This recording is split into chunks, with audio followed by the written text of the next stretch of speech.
Ecco, adesso io sono travestito da professore all'università. Ne ho approfittato anch'io. Un minuto e cominciamo.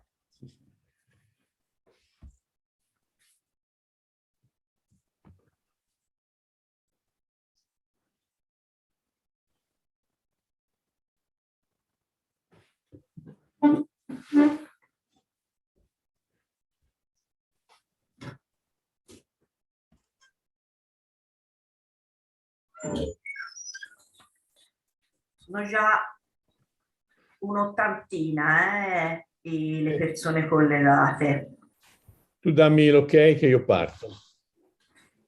Marcello, si può partire? Io via via che li vedo li ammetto. Sì, direi di sì, nel senso che quando arrivano si uniscono, almeno partiamo in orario. Ok. La presentazione, va bene. Allora comincio a registrare. Ok. Marcello, registro nel cloud? Sì, conviene.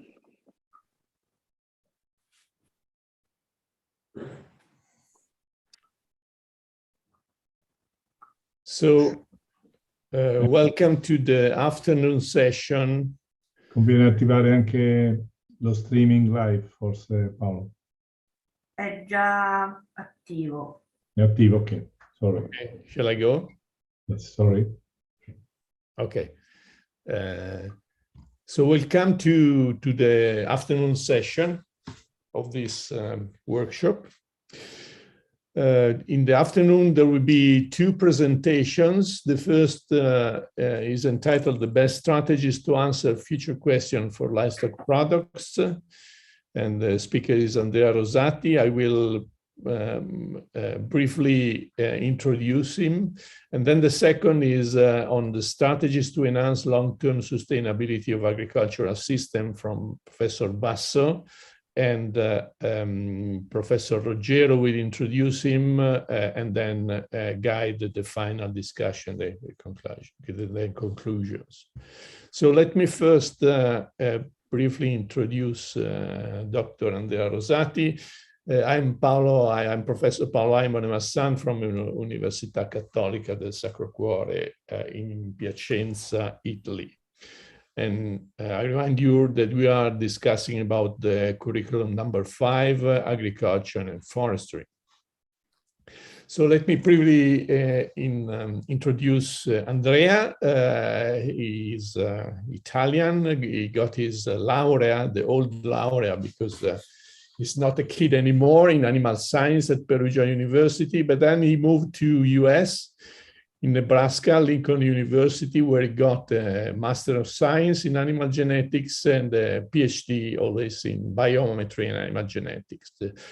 Then likely he is one of the brain that came back to Italy, where he worked for 9 years at the National Animal Breeder Association in Rome. There is an association in charge of recording animal performance at the national scale and of genetic evaluation. Then he moved to LGS, that is, and he became general manager of the Laboratorio Gruppo Sanguini was the name of this company, where the genomic analysis of livestock for the whole Italian system is run. Then he moved again and became, since 15 years, Secretary General of the European Federation of Animal Science and of the World Association for Animal Production. And there is managing the two associations, leads the group that organizes scientific conference, also meetings and webinars, and that are quite important for the animal science, the European Annual Meeting of Animal Science and the World Animal Science Conference. In this period, he was also Secretary General of the International Committee for Animal Recording, the ICAR. There is an analogous as an ISO is making ISO rules for animal farm. He has large experience, I would say, in cooperation with both governmental and non-governmental international organizations. It's a great experience. He has contacts all over the world. Is also, a part of his scientific background is still there, of course. So he participated and coordinated 3 European projects and was partnered in other 18. And is currently invited very often worldwide to give lectures on animal production, sustainability, and development, like the lecture he's going to give for us today.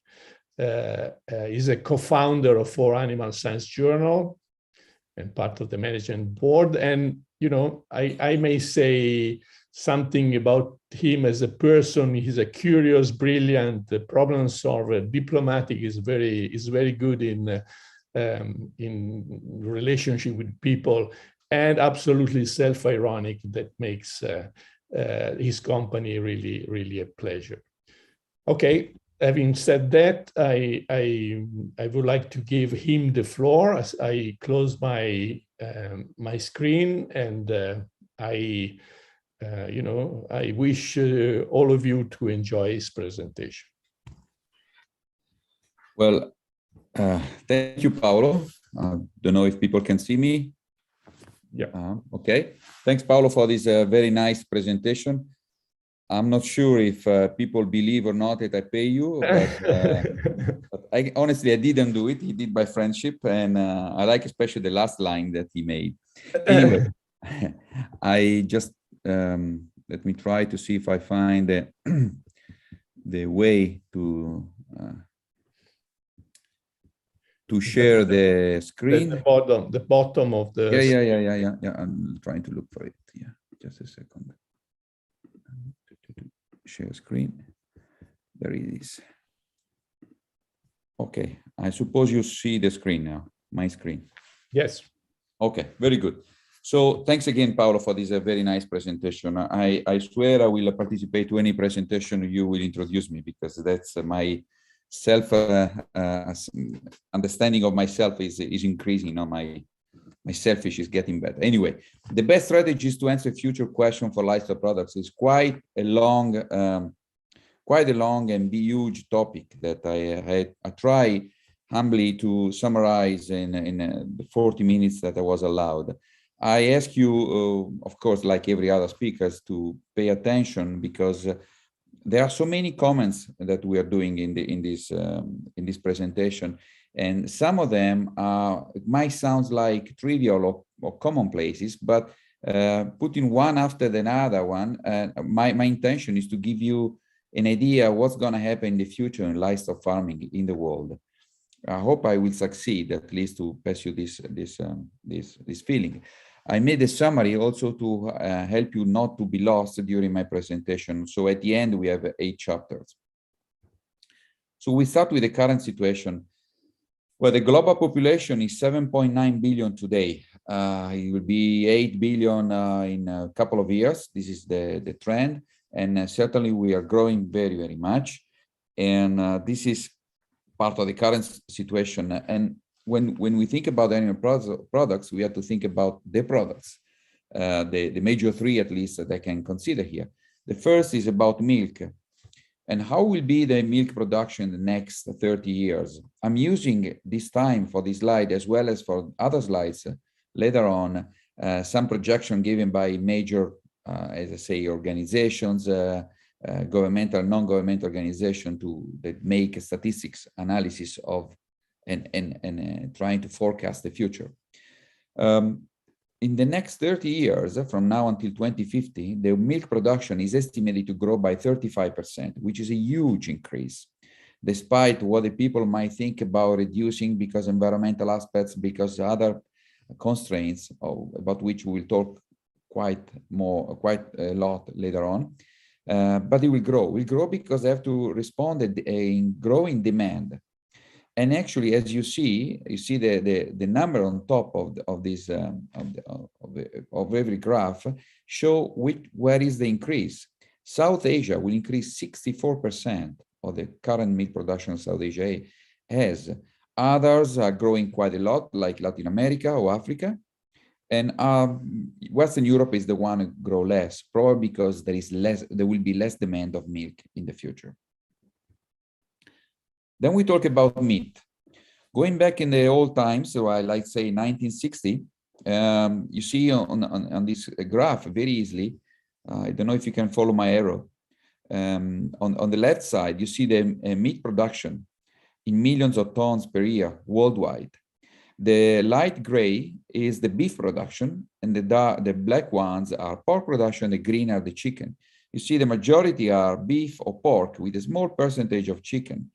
In the last years, in the last 57 years to now, we arrive to the point where the majority of meat produced in the world is pork, and then chicken and beef. Beef grow, but not as much as the other two portion of meat. So pork and chicken certainly grow much more than beef.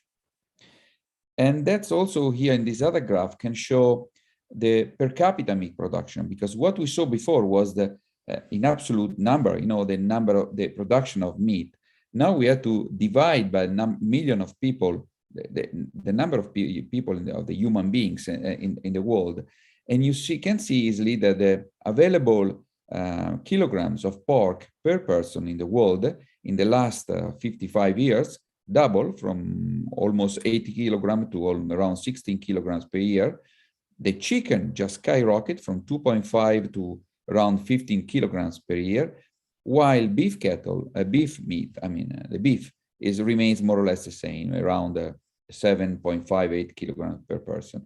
So the big increase of meat production that satisfies the demand of human beings comes mainly from pork and chicken.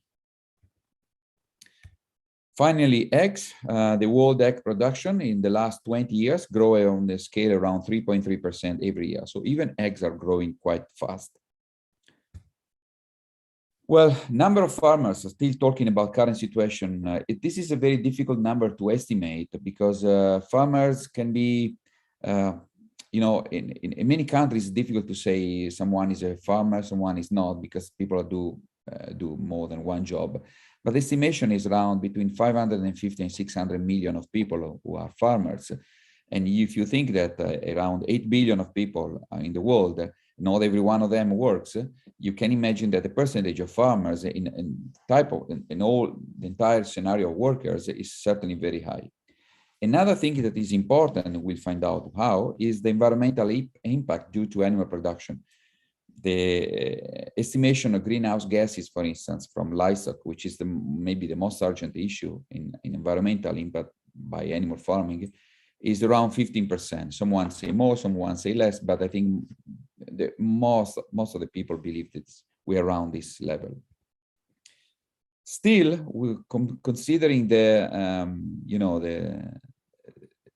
huge amount of more animal products and more food. I believe the same will happen in other agricultural fields. In the last 50 years, there is still a good percentage of undernourished human population, especially you see in the red countries like Congo, Madagascar, and other countries will have a problem probably due to social and sometimes war aspect like Iraq, Afghanistan, North Korea, or Venezuela. It's very interesting to see that North Korea is one of the countries has more undernourished human population in percentage, and South Korea, I mean, people with the same culture, same tradition, is one of the countries who have more calories per capita. That was the current situation. Okay, but how we arrive here, how we arrive to this current situation is always important to know how we arrive here, to know how can we forecast. Food production has always been strictly linked with human requirements. This is economic rule. Also, the first one to think about this was Malthus. I guess many of you know who's Malthus. Is this social economical philosopher from England about 200 years ago. So since the food production is linked to the human population, they show why increase the food production. Still, we can say, looking at these statistics from FAO, that the number of calories per capita grow practically everywhere in the world. And this line, this violet line, is the world average. So it grows from 2,200 kilocalories per person on a daily basis to around maybe 2,600 or 700, so even more. It didn't grow the same way in every continent, but the general trend that is growing, it grows everywhere, in every continent. I might say maybe Asia is a country who, relative to the position it was in the beginning, 1960, grow more than others. Here another map, a geographical map showing the daily supply of calories, as well as 3-4 years ago, in 2017. Again, you see that Europe and North America and part of Oceania and South America are in good shape. And also countries like China, for instance, have an incredible amount of kilocalories if compared to 40-50 years ago.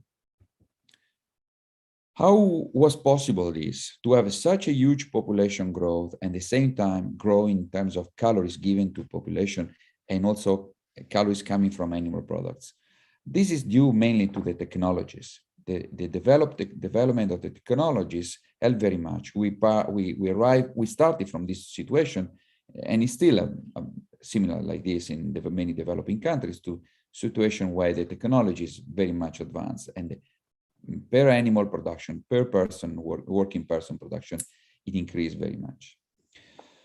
But technology cannot be, is not applied at the same with the same efficiency at the same level everywhere. It depends on the possibility to invest, the culture of the farmers and the people to collect this and utilize this new technology, the infrastructure. If I build, for instance, a fantastic dairy farm in the middle of Amazon forest without roads bringing the milk to the market, it's kind of useless. I make a very extreme example, but just to tell you that infrastructure are always very important, not only the technology applied specifically in animal production. The society, of course, and the expertise, which is some place can be connected, of course, with the culture, with the investment, but expertise is also relevant. I was thinking about, when preparing this presentation, what type of these applied technology that make the big increase of animal products in the last 50, 60 years. So I start to summarize some of them. The first came to my mind. So there is not an order. It's just the order. It was what happened to my mind, to be in my mind first. So artificial insemination, and then the UniFeed, the computerized management, milking machines, refrigerating systems, the genetic part, the genetic evaluation, genetic application, the vaccines, and the antibiotics. Probably there are many more. These are the first 7 that I got in mind. So we understood where we are, and how we arrived to this position. Now, just very few slides about how to estimate the future. This is not simple. Some Italians know, maybe at least they remember that recently one of the Nobel Prize for Physics was given to Giorgio Parisi, which is an Italian physicist. And he's specialized in a complex system in physics. So like maybe many others, I start to read what is about these complex systems in physics. So when I read those, I understood that, not too much in physics, of course, but I understood that the situation is very similar to what we have in animal production when we want to make an estimation of the future. It's such a complex job to do, because many things get involved in the same level, like the technical, economical, social, scientific systems in developing. So it's really complicated task. So this is kind of like apologize if something is not correct, or if you don't agree or something, which would be nice to interact with you at the end of this presentation. Well, for sure, we should predict and guide the reality, not being behind. This is a typical mistakes we do sometimes. We are behind, and it's not our job. Our job is to predict the future. That's what people would expect, especially for scientists. Another thing is that the future is not a fixed time, so it's completely useless if I say, well, the situation in 2050 will be like this, we have to think what happened in 2030, 35, 40, 45. So it's a dynamic and changeable period. Many times, if not all the times, the prediction is heavily influenced by the economic and environmental conditions. So thinking about the economy in a country will tell us what could be the animal products in that year, in the future. And of course, it's different situation, different environments. Just thinking about those things, I came out with some phrases of colleagues like this, Carlos Sere, for instance.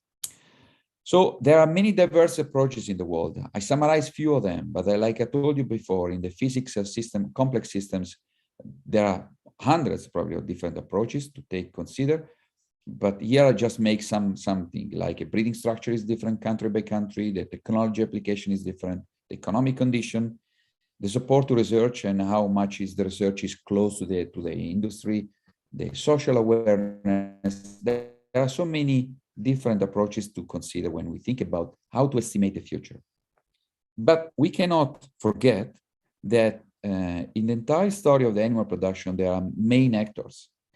And every one of these 6 main actors that I selected, and I think they are the most important ones, every one of them has an important role. Farmers, animal scientists, industries, policymakers, consumers, and civil society. Let's start with farmers. Where farmers, the number of farmers in the same area also make an impact. So density of farmers will tell us something. The size of the farms, which is related to the number of farmers, of course.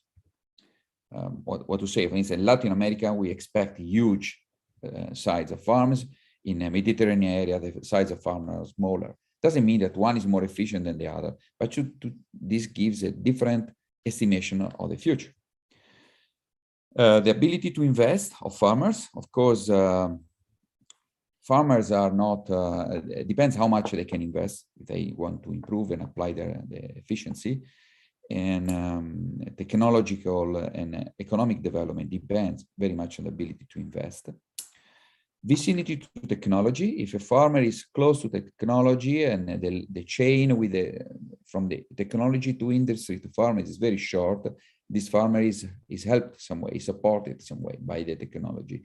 If the chain is very long, then the support is certainly lower.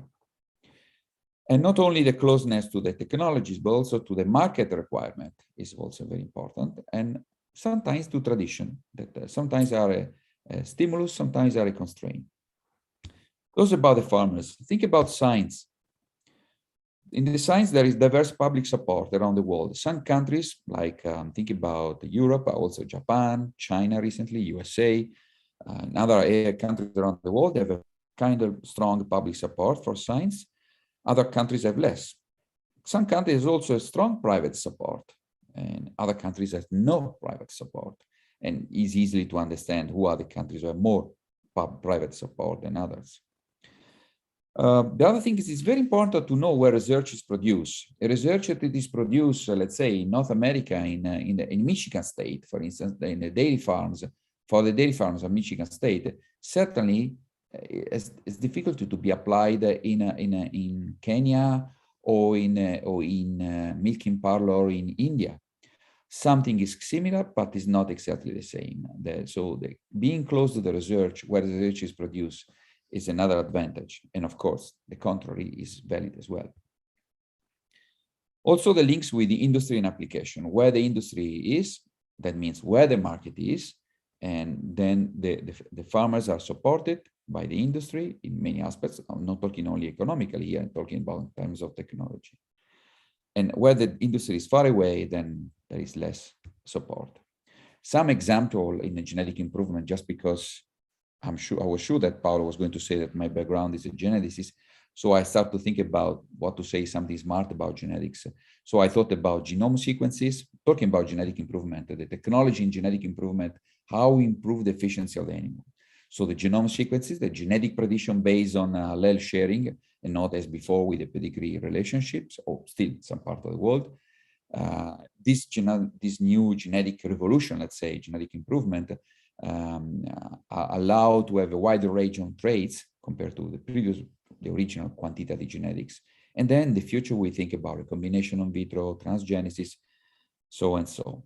So this is just a small example of the science, what science can do to improve the efficiency in animal farming. And this is a specific science, as genetic. Industry, well, there are few actors in the food production industry that are much less than you think, and that create a kind of world standardization of food products. If you go around the world, you see more or less the same type of food.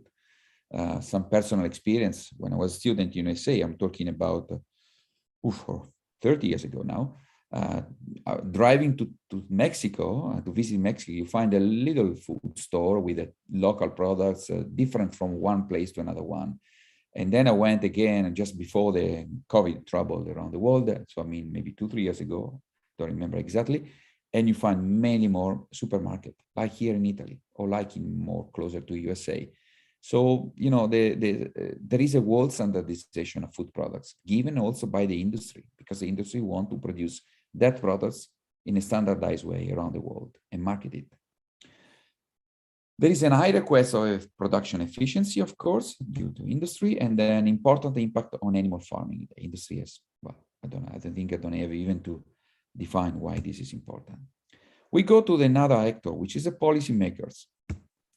Decision about trading. When they talk about animal product trading, they give a big impact. If they stop exporting of one product or of another one, or stop the importation of other products, of course, it have an impact on what type of product within that country the animal farmers will produce.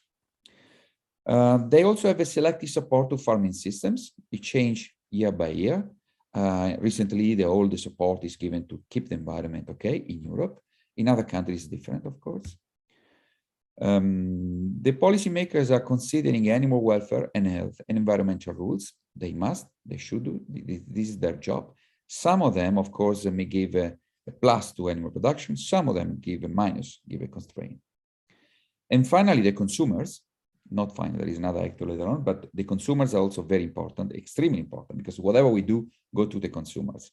So the changing habits in the developed world, we try to eat less animal products because sometimes some people say that it's too many protein is too bad, animal fat is too bad. So there are, we know a lot of campaign on this aspect. So there is changing habits in the developed world, but at the same time, there is a changing habits in the developing world. No, I don't want to consider China a developing world anymore, but it used to be some decades ago. And just to give you a statistic that I didn't put here on the slides, in the last 60 years in China, the per capita protein consumption grow by 9 times, not double, 9 times. Can you imagine what kind of changing habits they had, and they still have it? And what type of impact this is in animal farming around the world, considering the number of people living in China. But I'm talking about China, I can say similar statistics for all Southeast Asia. In any case, on the global level, the possibility to buy animal products is increasing. So also the countries like China 60 years ago, maybe many people could not buy animal products, now they can. And of course, the increase in population size. This is important as consumers. Finally, the civil society. Well, they care of other aspects that are not as the consumers, but like environmental aspects that are, can be a constraint, ethical issues of animal farming, the attention to animal welfare, all things that we know we are surrounded by these feelings by civil society. Also, the food strategic value sometimes is underestimated because it is not so important here in Europe, but in some countries, the food is considered as it is, a very important and very strategic value. So now for the future, we say who are the actors. We have to think what are the forces to push to produce more, and then after, what are the constraints that push to produce less. The forces are the increase in population size. Here, another interesting statistics. We see now that the estimation up to 2,100. I would be satisfied to know what will happen in 2050. My former professor of regression analysis will say that this is just nonsense to make analysis such a long time from the observations, so such a long time away. So still, we see that most of the continents remain with the same population size, or similar at least. Asia is growing until 2050, more or less, then reach a plateau and start to decrease. And Africa, it keeps going until 2100. But it keeps growing. Africa, in the beginning of the last century, had 1/3 of the European population. At the end of the last century, was the same population as human, and now actually they have almost double our population. So can you imagine the increase in African people compared to European people? Just as an example. So increase in population size, increased consumption in developing world, of which we talk already. Advances technologies. The technologies advance very much. The increased trading. We have products from all over the world, something that people that has my age at least will never even remember to have when they were young. Then, of course, due to the industry, due to the marketing, there is unification of market, technology, and production systems. Those are the forces. The constraints, the environment. We know that animal products have an impact on environment. We cannot deny it happens. We just have to say, yes, it happens, but we cannot stop producing animal products or decrease. We have to think about how to do research to increase the efficiency of the animals, to increase the production while reducing the environmental impact. This is the mantra that we have to follow. Feedstuff scarcity. Some countries, I'm talking about India, for instance, which is, if I'm not wrong, the third or the fourth producer of maize, corn around the world, and export a lot. At the same time, some people in India could use this maize to feed themselves. And they export maize maybe to countries like, I don't know, like Canada, for instance, or USA, to produce, or China, to produce more animal products.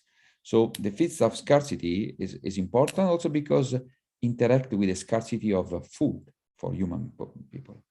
And then the other constraints are the social aspects: animal welfare, animal protection, AONG, the Human Society of USA, which is the largest ONG taking care of animal rights, as they say, have a budget of $100 million per year, huge budget.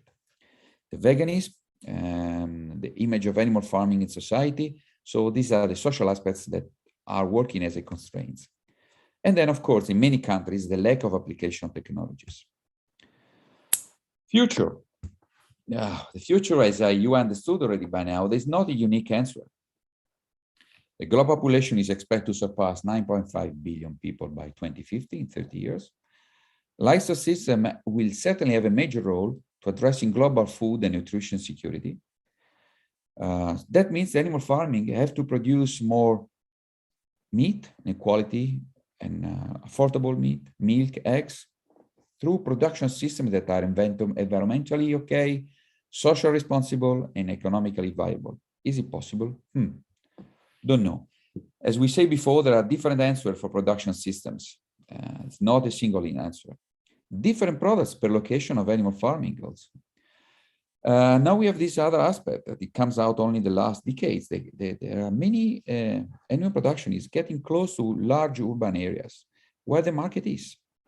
I know there is many large dairy farms around cities like Moscow or like Johannesburg, just because the market is there. And that also is caused by urbanization rate. We see that the number of people living in rural areas change in the last years. In the 1960s, there were 2 billion people in the rural areas, 1 billion in the cities. Around 15 years ago, there was the number of people living in the cities overpassed the rural population, and it's growing. Rural population is quite steady.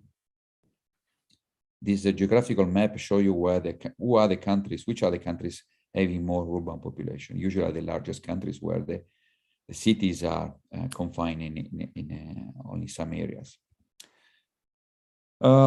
Moreover, there is the free marginal land that can be used, but despite this, I don't think it can be a big help.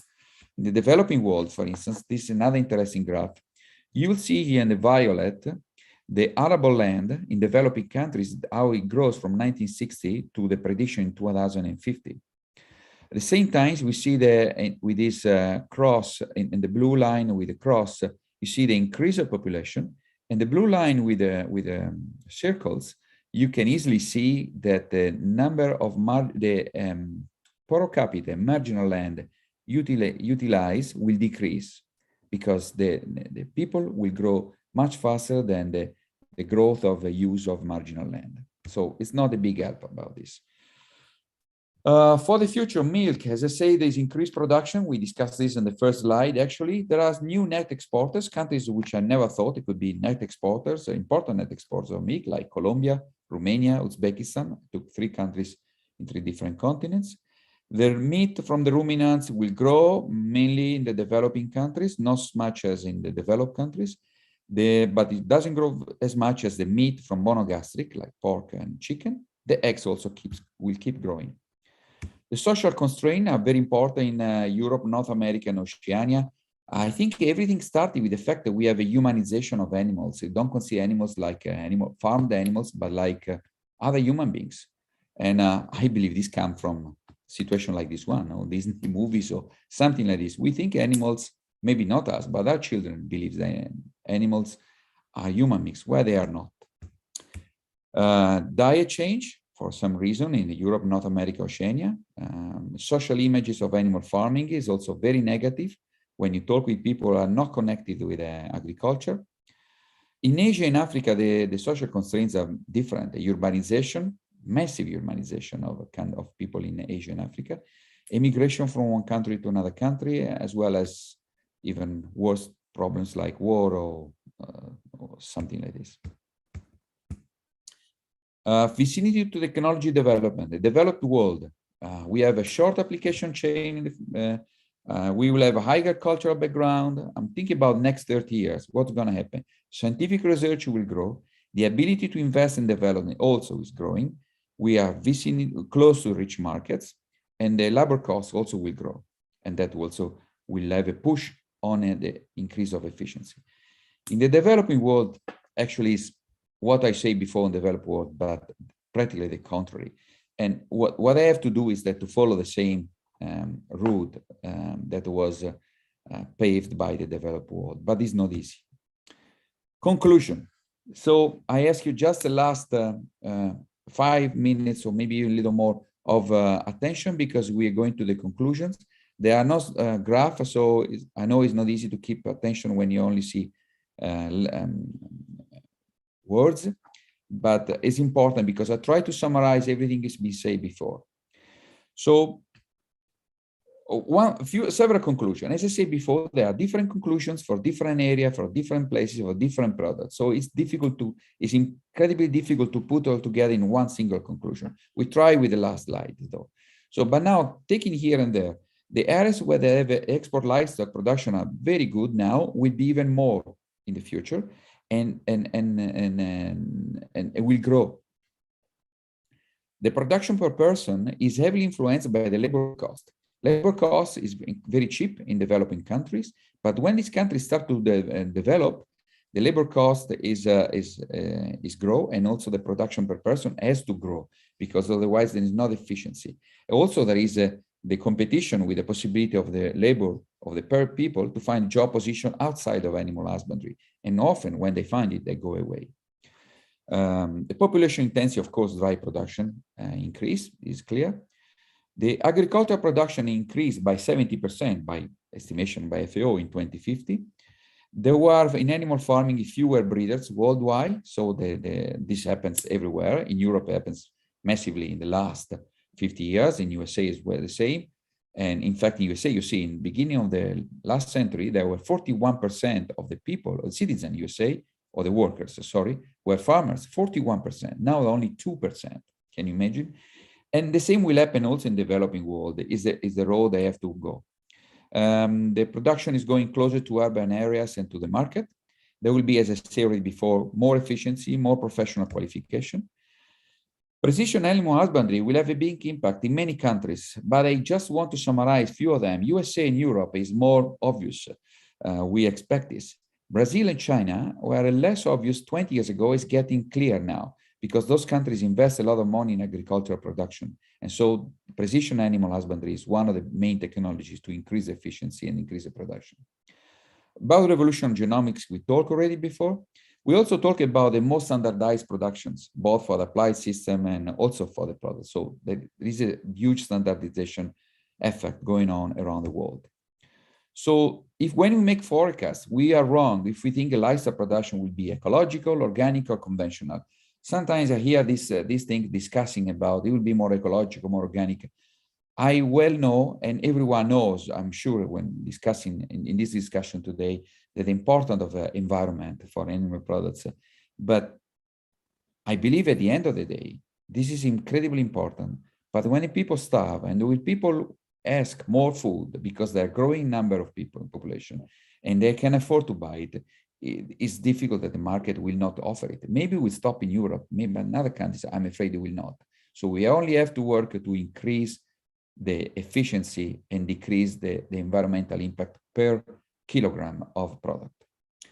We have to think if actually the production will be more on the relation between the different elements of food system or between different types of livestock system. There are many guidelines for livestock development in the developed world, but they are not in the developing countries. Only FAO, a few international government organizations are doing this job. But still, the guidelines to increase, there's not too many. I discussed about this, there's not a model for the millions of smallholders in developing countries.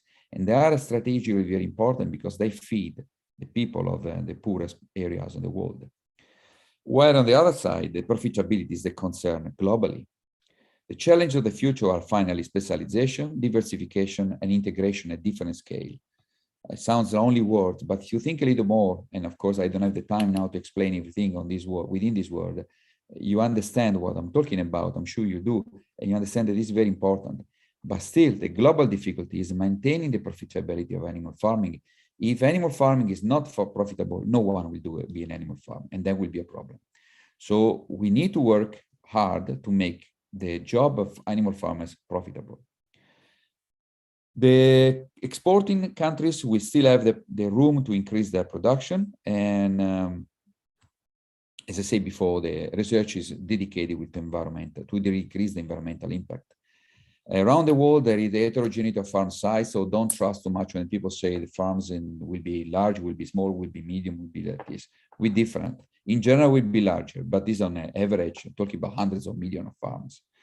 The small farms, as I said before, will continue to produce in rural areas, and they are critical to supply food to a large percentage of the world's population. Investment in small farms and infrastructure could provide food security more than investing in these large farms. I'm talking about food security, not the profitability here. But still, without a review of policies and prices, with this globalization and the international marketing, there will be an increased marginalization of small farmers and depending on industrial animal husbandry. The urbanization, as we said before, generates a larger demand of products of animal production. We have to do research to improve efficiency.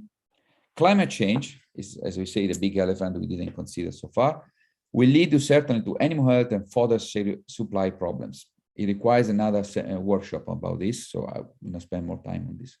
Just to say the animal health problems are also due not only to climate change, but globalization and transport.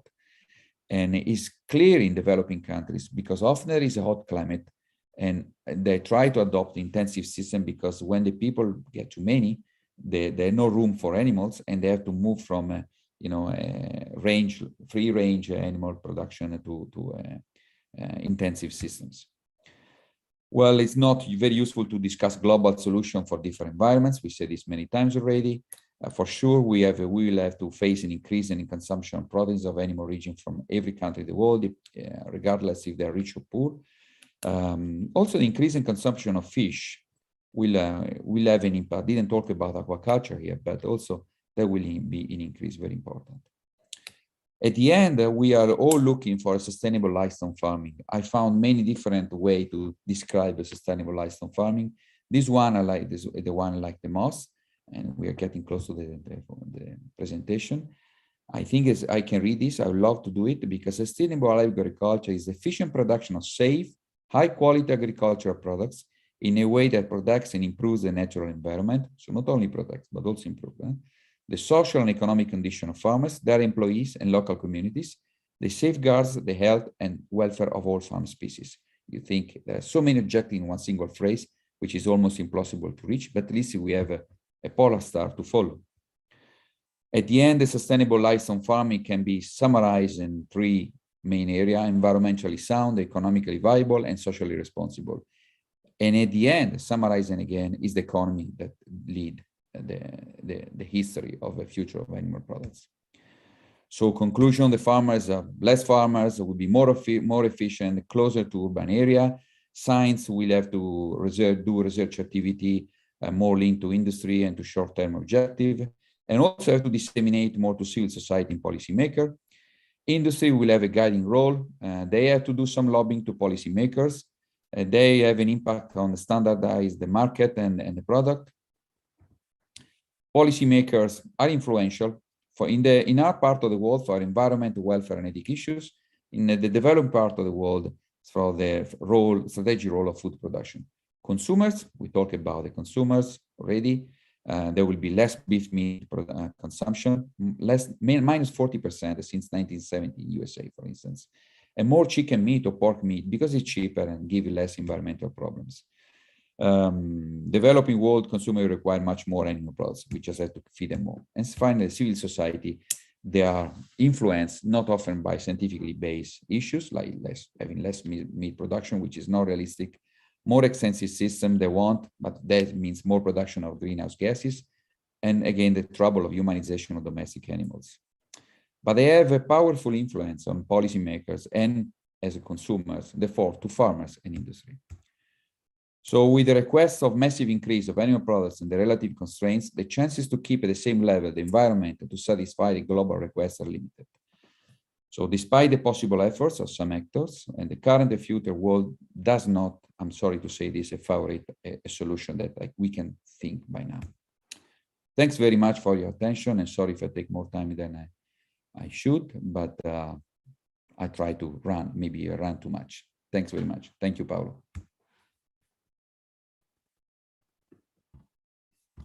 Thank you very much, Andrea, for your very comprehensive presentation.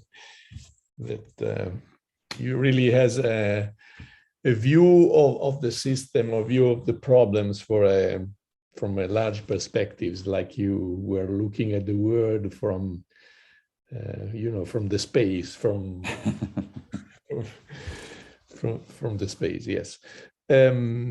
I will now. I've had some problems in following the chat, particularly in the last part, because there are really a large number of questions. But first, I would like to share the screen to set probably the main points, summarize a little bit the main points that you touched, and then I will start reading the chat, and maybe we this time we can call people to make in person instead of reading their question. They can make it in person, so they can open the microphone and make it in person. So I share my screen.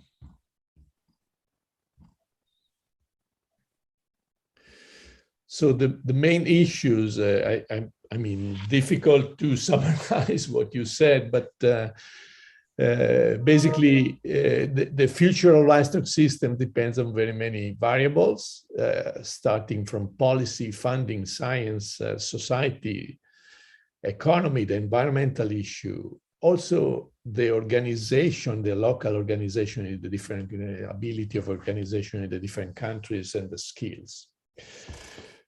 It is a fact that most of the production, most of the projection indicate that the production of milk, meat, and egg will increase.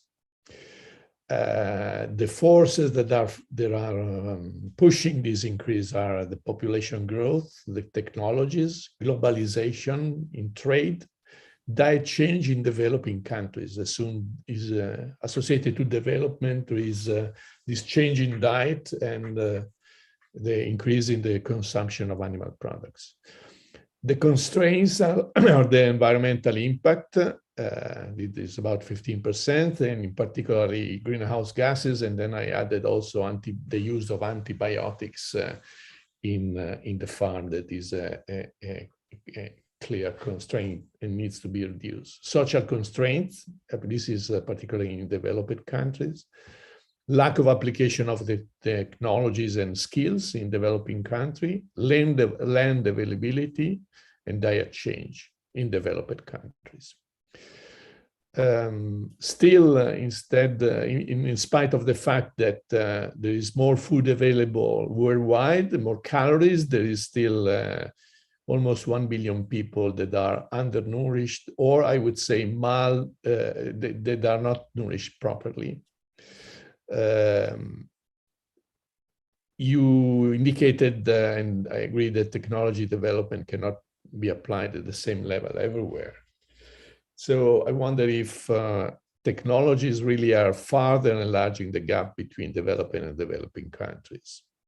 And you touch on other very important issues about the application of research that, in spite of the fact that now science is very open, is our solution found in the Western world applicable elsewhere or not? And then there is also this intensive versus extensive, traditional versus organic farming. But you indicated that one size does not fit all. You need to find a proper solution for different issues in different places. So I thank you again, because I think this has raised the number of questions. And, I would like really to ask Roberta Cresci. Here is her question, but maybe, Roberta, do you want to repeat it in person? Hi, everyone. And thank you for the interesting presentation. Can you listen to me? Yes. Can we see you also? Okay. Wait. Hi. Okay. Hi, Roberta. Hi. And my project is on dairy cattle adaptation to climate change, and in particular heat stress. And we know that heat stress causes lower feed efficiency and lower milk production, reproductive problems, and seasonality of production.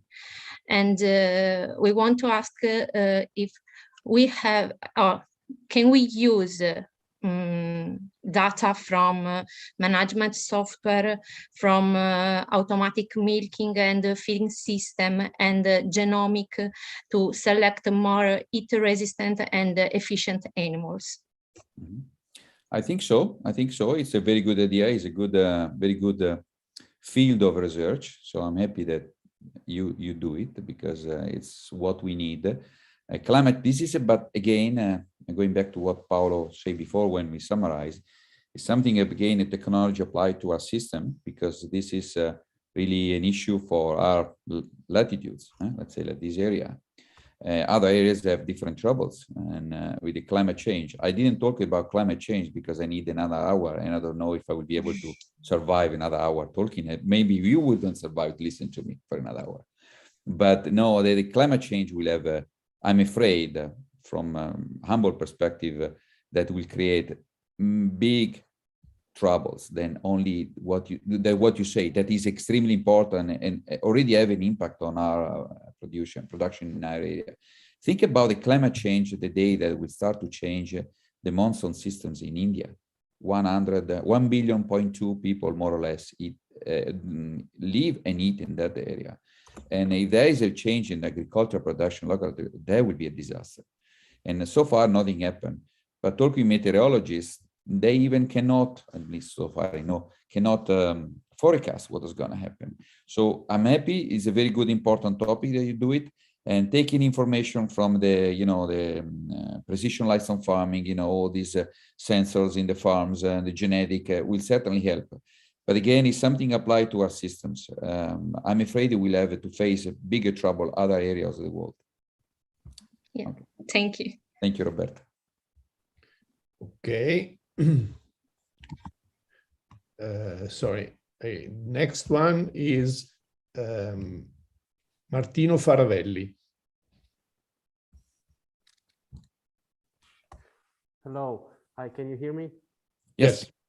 Hi. My research topic, I'm from curriculum number 3, and my research topic is on resilience. So I wanted to ask about that. How do you think that the system is currently made in a way that it makes it resilient to extreme shocks? So let's say that we have an extreme event on a continental scale. I don't know, I made an example in the chat, like volcanic eruption, having a dust cloud, killing a lot of livestock. Do you think that the overall system is will rebalance itself quickly and effectively? Thank you. It's a very complicated question. I was not expecting this question, but I give you my idea, my view on this. I don't think so. I don't think so, because the more industrialized we are, the more specialized we are, the less resilient to this different situation happens, especially because these different constraints, let's call it like this, like you say, whatever could happen, are unexpected. And what is unexpected, you cannot forecast what to do after. So, and I say when in the farmers in the old times, when we have maybe 2 billion people in the world, the farmers were mainly family farmers, they could resist much more because they can switch from one production to another production. And I'm talking about the food in terms of strategic value of the food, so giving calories to people. You might remember historically, at least, that in the 19th century, there was the big famine in Ireland due to the disease of the potato. And the trouble happens because it was extremely economically efficient from Irish farmers at that time to make potatoes to sell to the English market. And so when the potatoes were destroyed, they didn't produce anything else because they didn't have anything else to produce. They stopped to do other things instead to do, in less specialized sector. We're talking about 160 years ago, if I'm not wrong with timing, 150, 70 years ago. Now the situation is completely different, but things happen in a faster way. And I feel that the way we are organized now in animal products is not really extremely resilient. It's more toward the market requirements than thinking about what I can do if this happens. Thank you.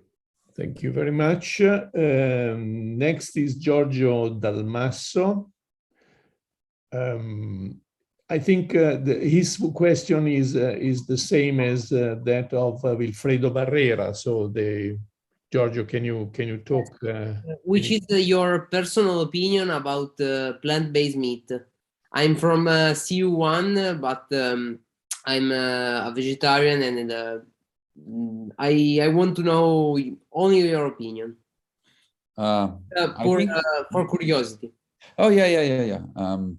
I give you my opinion as a meat eater, but I'm trying not to be influenced by this habit.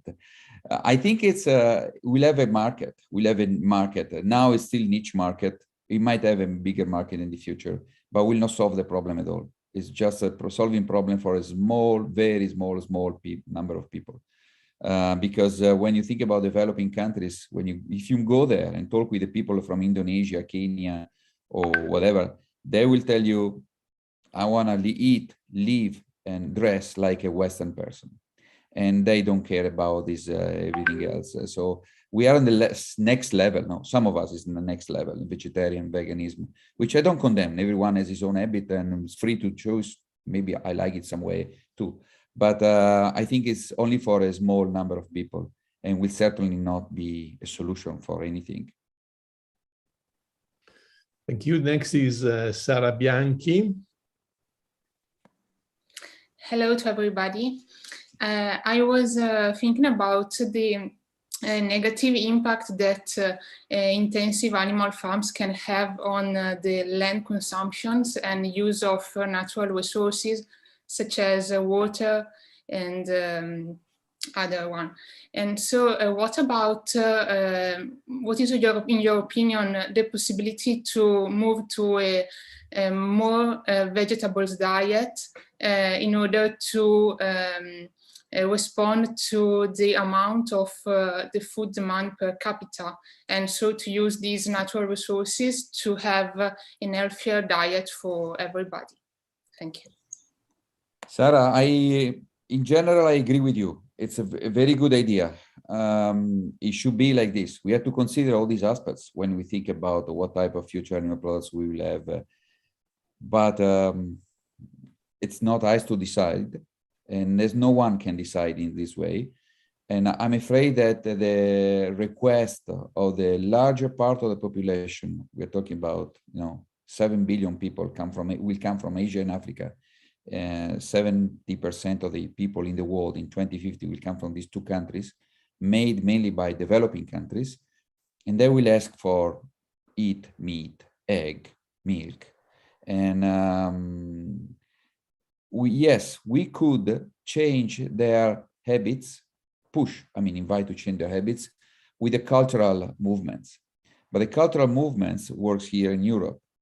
When I had today lunch, I probably eat what another person in those countries can eat for 2 days. And so with this, I want to say we are happy, satisfied with our food.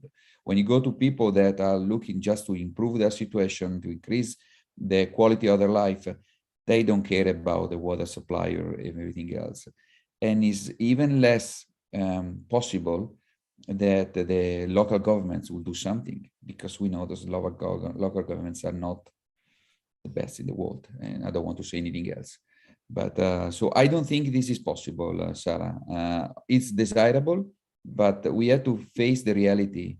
What I don't like is to dream of something, to do something, and that will take all our energy and efforts towards something that will never happen, because there are constraints that are bigger than us.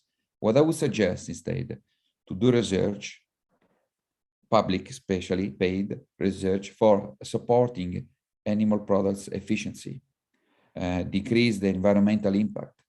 We're involved, for instance, in a research in decreasing modifying the genomes of the ruminant microbiota to reduce the methane emission. And so this is something that some research we have to do it more than asking them to change their habits or their wishes, their dreams.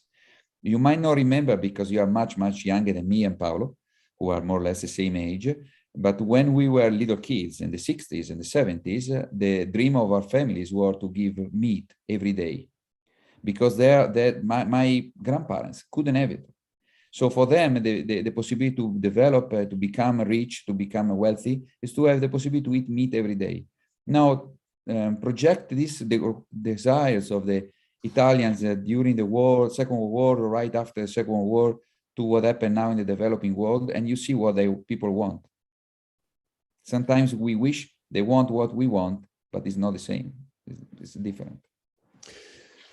So I have to, I may add a little bit, important information here, I think, because it is clear that the livestock farming is contributed to climate change, to greenhouse gas pollution, and that research is probably the solution. Research not only in improving animals, but also in organization and so on and so forth. But I have to say that a trend that I cannot really understand, because in the car sector, in the automotive, there is a problem of pollution. So there is a lot of research, a lot of young people that want to contribute to develop the electric engine, the hydrogen cars, and so on and so forth. In the animal sector, that is also contributing to the climate change and to pollution. young people do not want to go and do research. There is a great crisis in young brains that want to participate to solve these big problems that the world is going to face. And it is a big problem that cannot really be changed by saying we will not eat any more meat, because probably will happen in the Western world. That is, I think nowadays the European population is probably 6% of the world population. So it's not going to solve the problem. So we need young brains to try to solve this problem. Yeah. Okay, sorry. Completely agree. Okay. Okay, I think I lost track. So Sara, Samuele Risoli, or Risoli, I hope. Yes, can you hear me? Yes. Yes, very well. Thank you so much for your lesson. Just a curiosity. What role can emerging animal diseases play for food security and safety of world population in future, in your opinion? Thanks. Well, I'm not a vet, but I just trying to observe what is happening, and of course the role will be larger than it is now. Paolo mentioned, which I didn't do it, and thanks Paolo, about the story of the problem of the antibiotics, for instance. But also the fact that in those countries, in the countries where there are more animal products and they will grow the animal products, are the countries where there are more people, because to have the vicinity to the market. And a lot of people, a lot of animals, same area, many developing countries, the humid and hot areas, and that's where most of the disease come out. I don't know if you ever had the chance to visit those areas. I happen to be for my career, for my job in Southeast Asia, and you see the vicinity of animal farming, the cities and rooms next to the room where the people sleep at night. So there will be a growing, let's say, likely there will be more problems, more disease, and with international marketing of those products and of animals, this will also grow. I think that OIE is doing a fantastic job to stop these things and making norms and making guidelines, but sometimes it's difficult. And we are talking about hundreds of million farmers, hundreds of billions of animals that are moving around the world. So it will not be easy. So to answer briefly, the role of health problems will increase in animal production. And also, unfortunately, as we say in those days, have an impact on human health. Thank you, Andrea. Here, this Christina, can I go on until 1:15, or is too much, too long? Too long. Too long. So we go three. One last. 5 minutes. Okay. Thank you, Christina. Okay. So for Giacomo Piredda, I think I'm answering you. I think you have seen a wrong slide, because calories per capita are increasing everywhere. Yes. Elena Nalato, okay, is too rigid to distinguish consumers from civil society. I mean, yes, there's quite a overlapping, I think, between or the civil society are consuming food and animal food, most animal food. Wilfredo Barrera indeed was discussing not about substitute of the meat, not vegetable meat, but lab grown meats. That means from cell culture, I think. Yeah. Can I say something on this? Yeah, it's a new technique. It's just growing. It's difficult to know where they're going. There is a lot of investments, especially in countries like Israel, France, and so if the people are investing money, and a lot of money, you think that maybe there might be some future. I'm not an expert to tell you more, but I don't want to say things. I'm not a very keen. I have a good knowledge. But I can tell you something, Wilfredo, and I also, if Paolo give me the chance to say to everyone else, On February 8th, my organization, EAP, organized a webinar on lab-grown meats with the three major experts in Europe on lab-grown meat, and it's completely for free. So if you visit my website, our website, eap.org, you'll find this possibility for free to attend this webinar for a couple of hours on February 8th on lab-grown meat. And I will learn more. Maybe Wilfredo, you also will learn more. Thank you very much. Then there is Saba El Shawa that is proposing a plant diet instead of animal-based diet. I think this has been already discussed. Maybe this is the last, Federica Paoli, the last question and answer, and then we give the floor to the next speaker.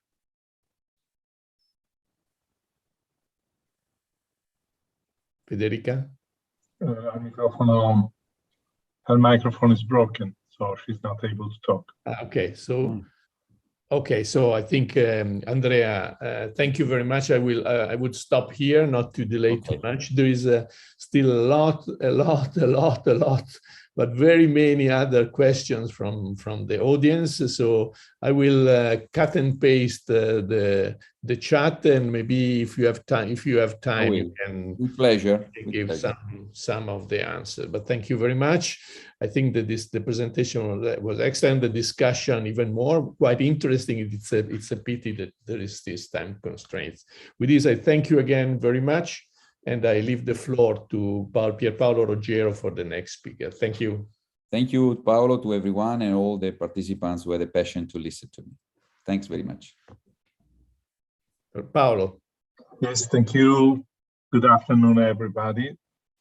Yes, it was really an interesting discussion, but the time constraints are constraining us. So we move to the next speaker, who is, and I'll show you my screen.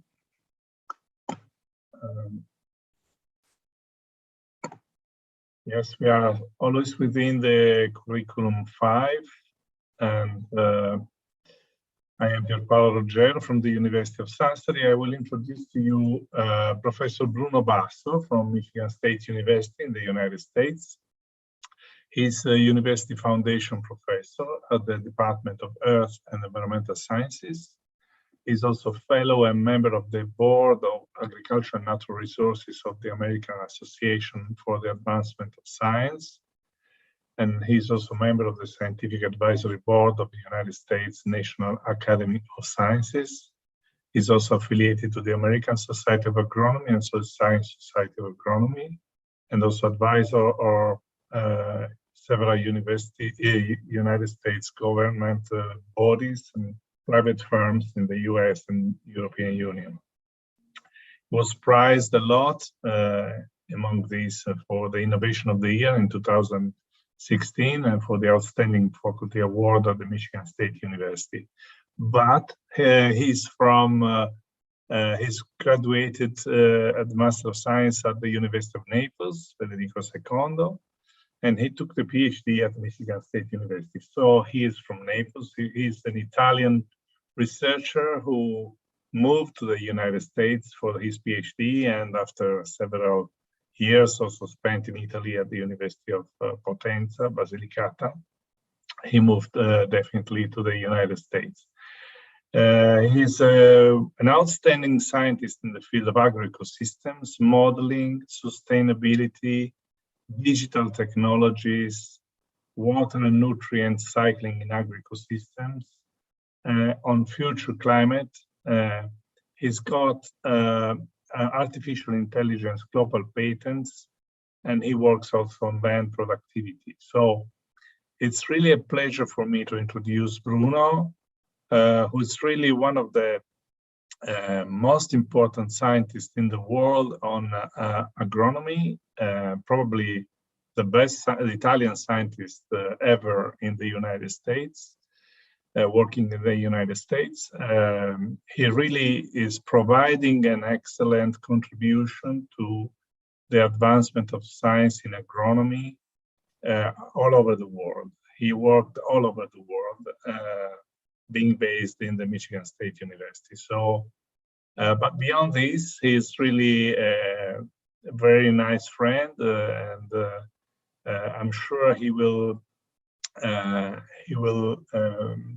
transfer part of his enthusiasm for researching in agricultural science through his speech. So I give the floor to you, Bruno, and probably we will leave some time for discussion at the end. We'll try to summarize your presentation later. Thank you, Bruno, for accepting this participation to this PhD webinar that, as I told you, is about sustainability and climate change, and it's a new experiment of a national PhD program. So I think we are starting in the right way through a presentation like the one you are going to give us. Thank you, Bruno. Thank you, Pierpaolo. Would I be able to share the screen? Yes.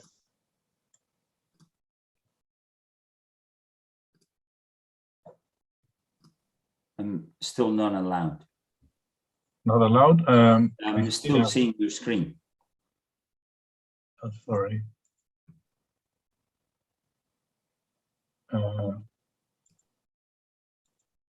Try now.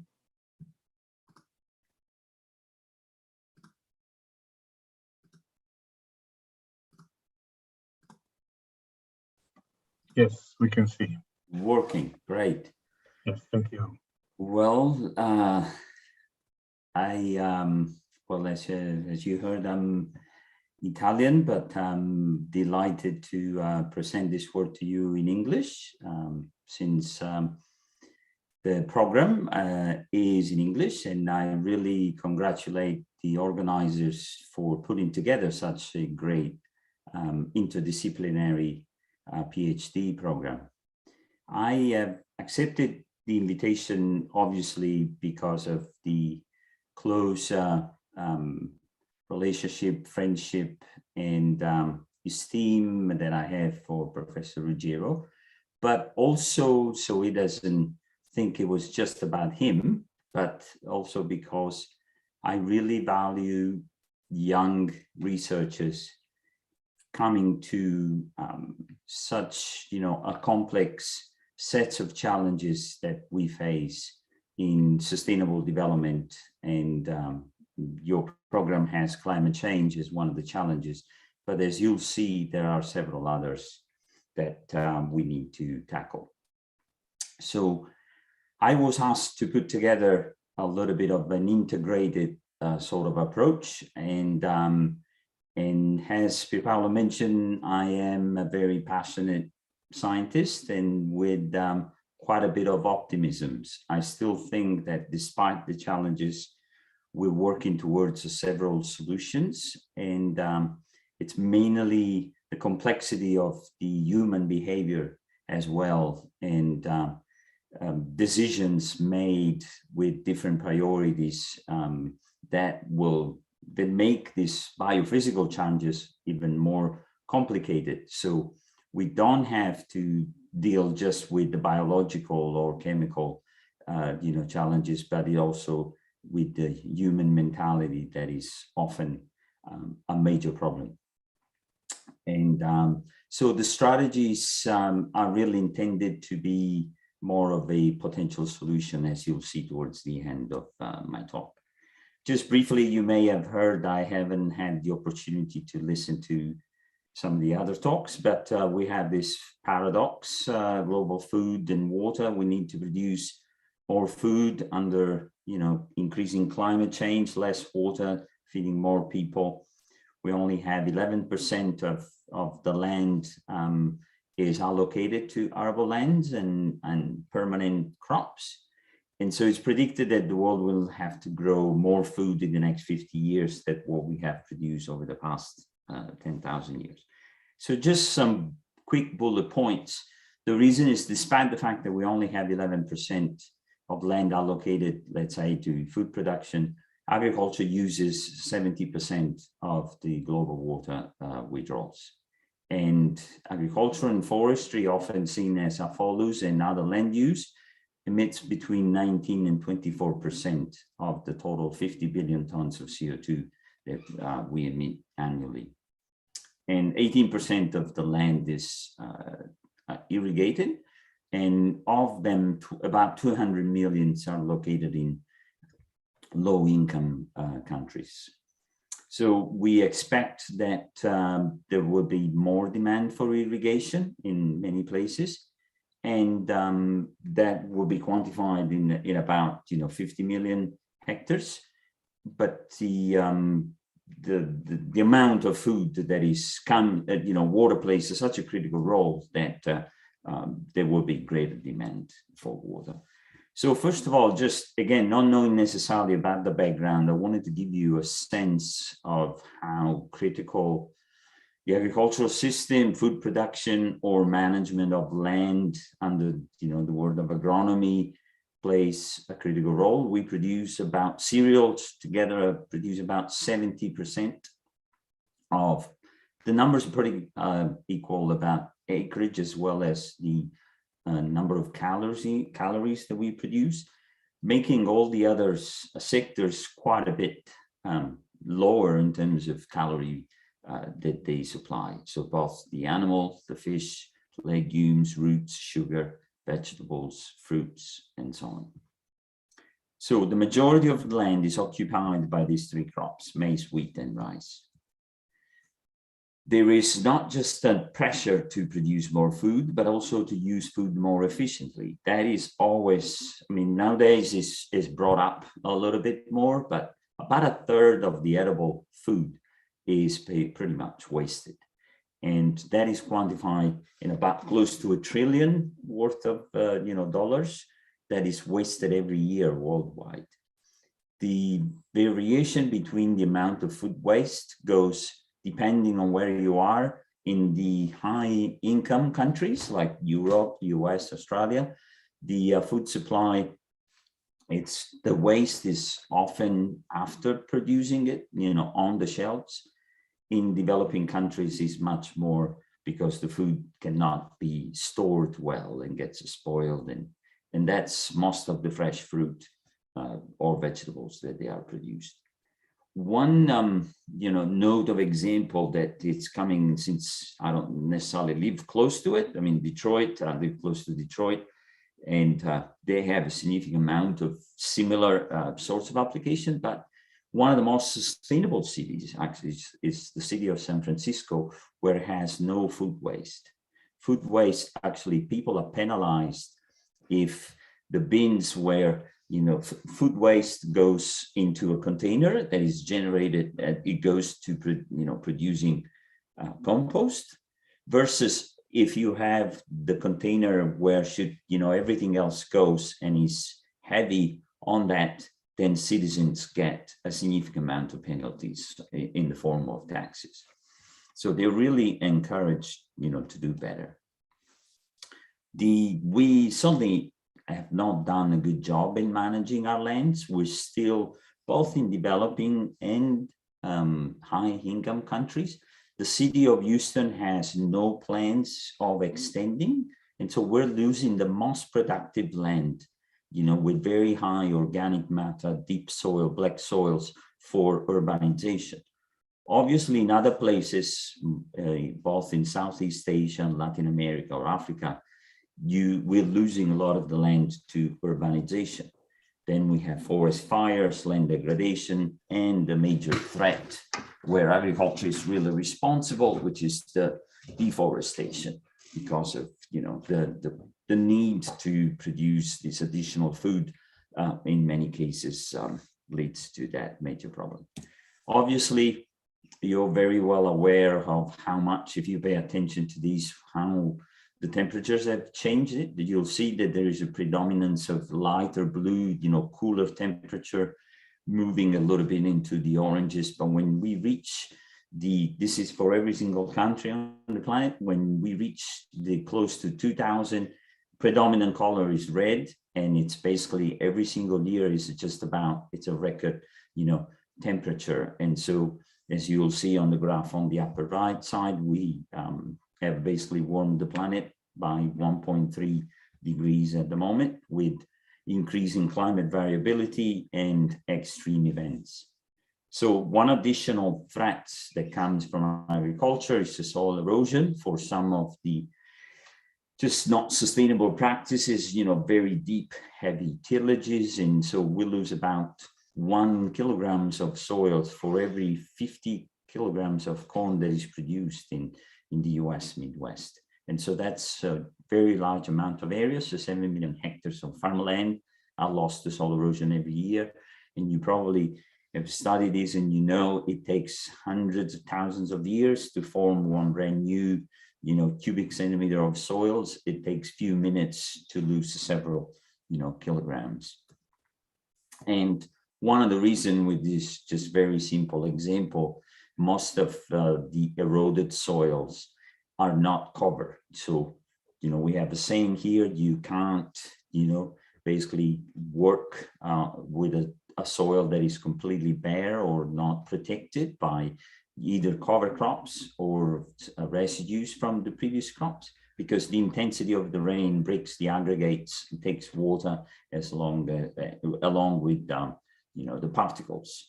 So the additional threats, and then hopefully trying to convince you that we do have solutions as part of this pretty heavy investments in research, but additional threats, and this is really close to our house. All the Great Lakes are highly affected by excessive fertilizer runoff. And so the city of Toledo in the state of Ohio did not have drinking water, but the heavy nitrogen fertilizers application applied to corn. And so as population increased, the number of fertilizer use has increased. And as you know, the greenhouse gas emissions, one of the most powerful gases is nitrous oxide, is proportional to the amount of fertilizer that is used.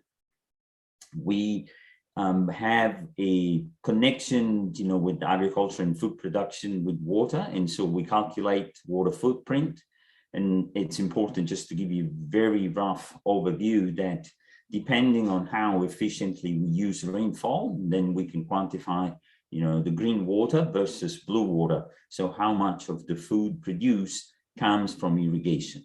And so the example that is often made, you'll see it, it takes about 1,799 gallons, about 7,000 liters of water to produce one, basically half a kilogram of beef. So every time, we eat 2,000, one hamburger, we also supposedly have used 2,500 liters of water. Now, the majority of the US Midwest is rain-fed, but there is still a very large amount of areas that is irrigated. So depending on, how that is used, there is an additional footprint in the calculation of both of energy. So we have research program, food, energy, and water. But coffee is same sorts of analysis, but every time we have a cup of coffee, it required about 70 liters of water.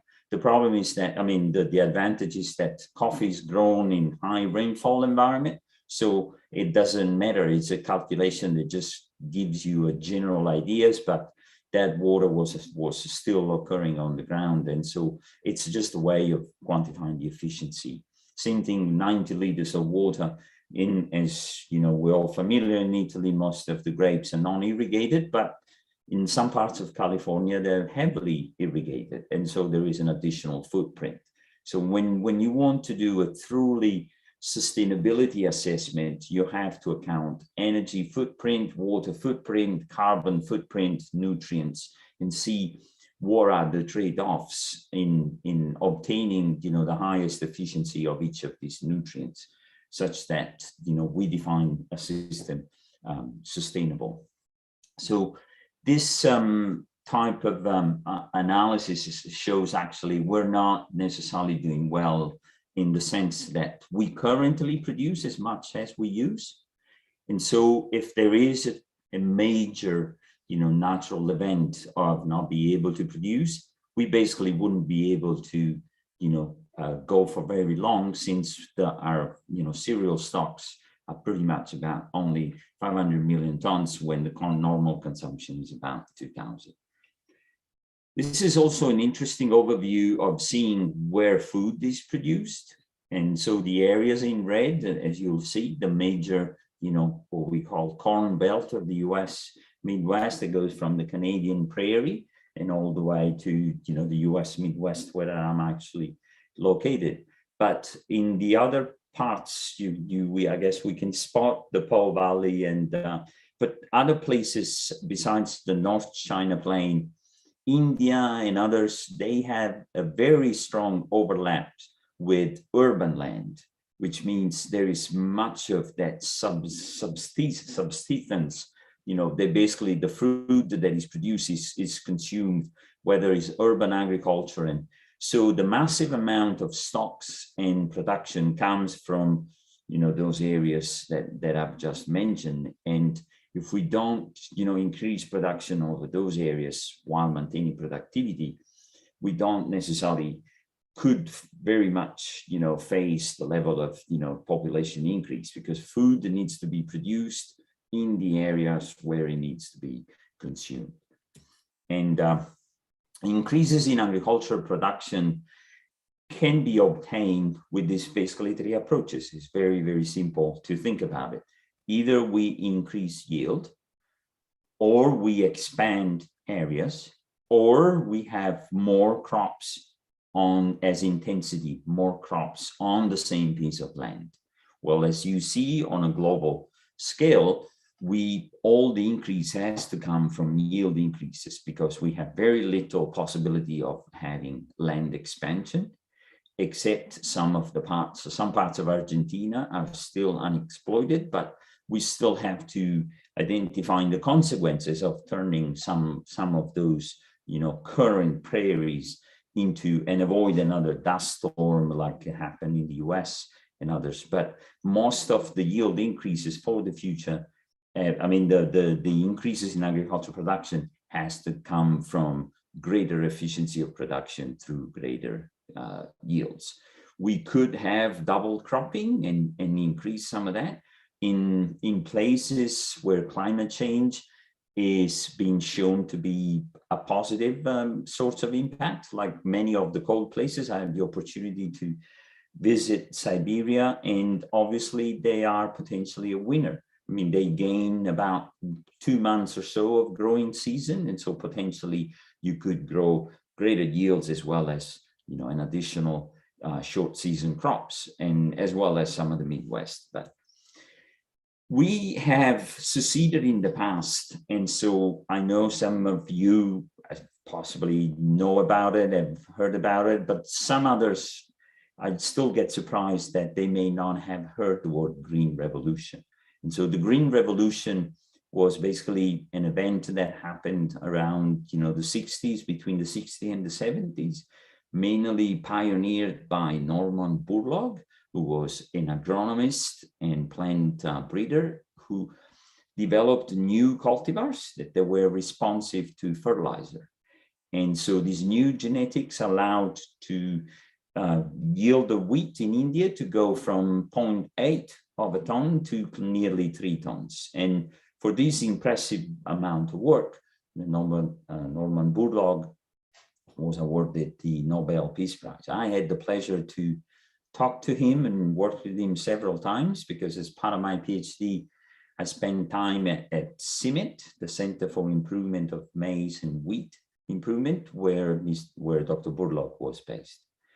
And so the population has increased, but if you look at the graphs, without the possibilities of having those improved cultivars, we would have needed the entire areas of the, that you see on the chart, the sum of the blue and the green, rather than just the blue that it was officially, used. And so let's move towards basically what you'll be studying, right? How can we sustainably develop new food production, basically increasing profitability for farmers, reducing environmental impacts, and providing safety for food and the environment for the community, we have had breakthroughs in agriculture, and possibly you already been exposed in some of the classes that you have had so far. But in the beginning of the 1900s, the possibility with the diesel engine, so we had mechanization, so we could expand and we start tilling lands, mainly the prairies. And as a result of that, as you probably some of you know, the Soil Conservation Service of the US was developed as a result of the major losses of soil erosion and wind erosion that from the central part of the US, the plains reached all the way to the Washington, DC. And so the President of Roosevelt established the first Soil Conservation Service as a result of this intensive mechanization with soil that was completely bare, not covered.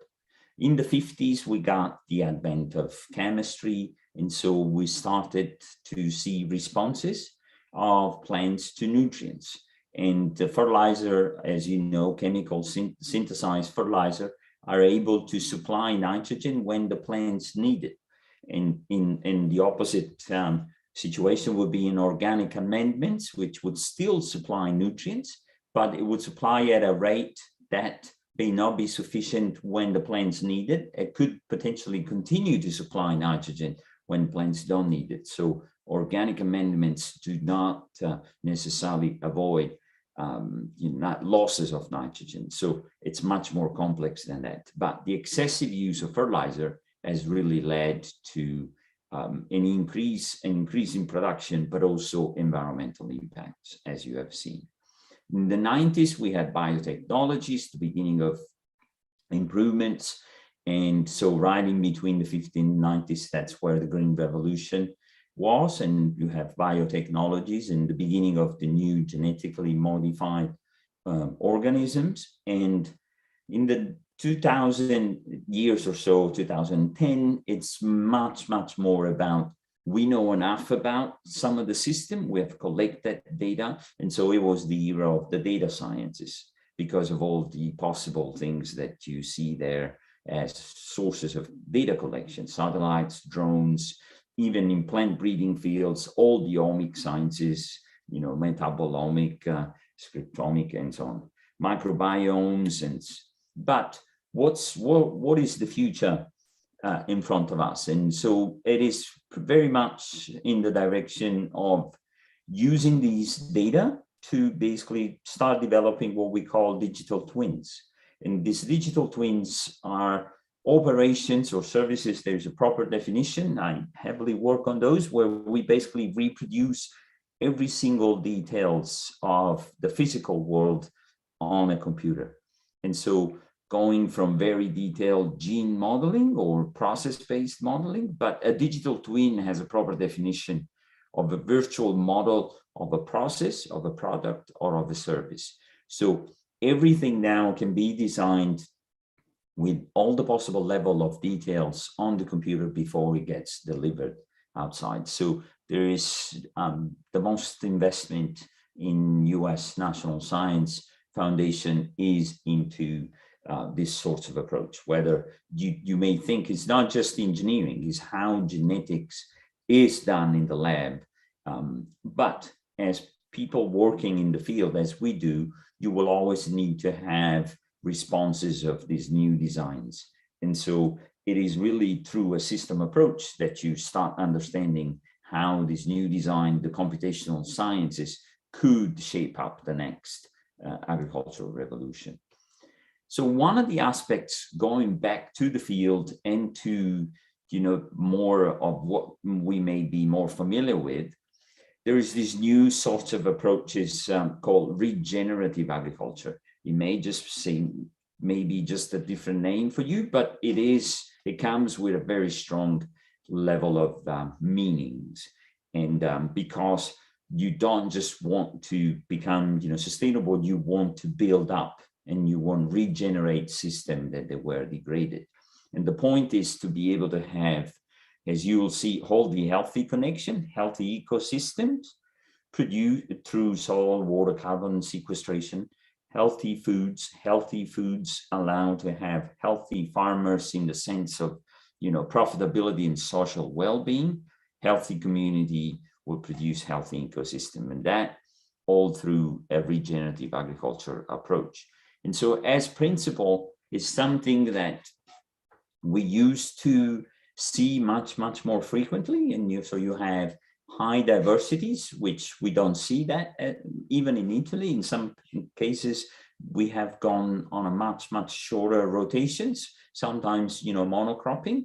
Higher circularity, you'll see that much more in details in a minute. Regenerative nutrient cycling and compost.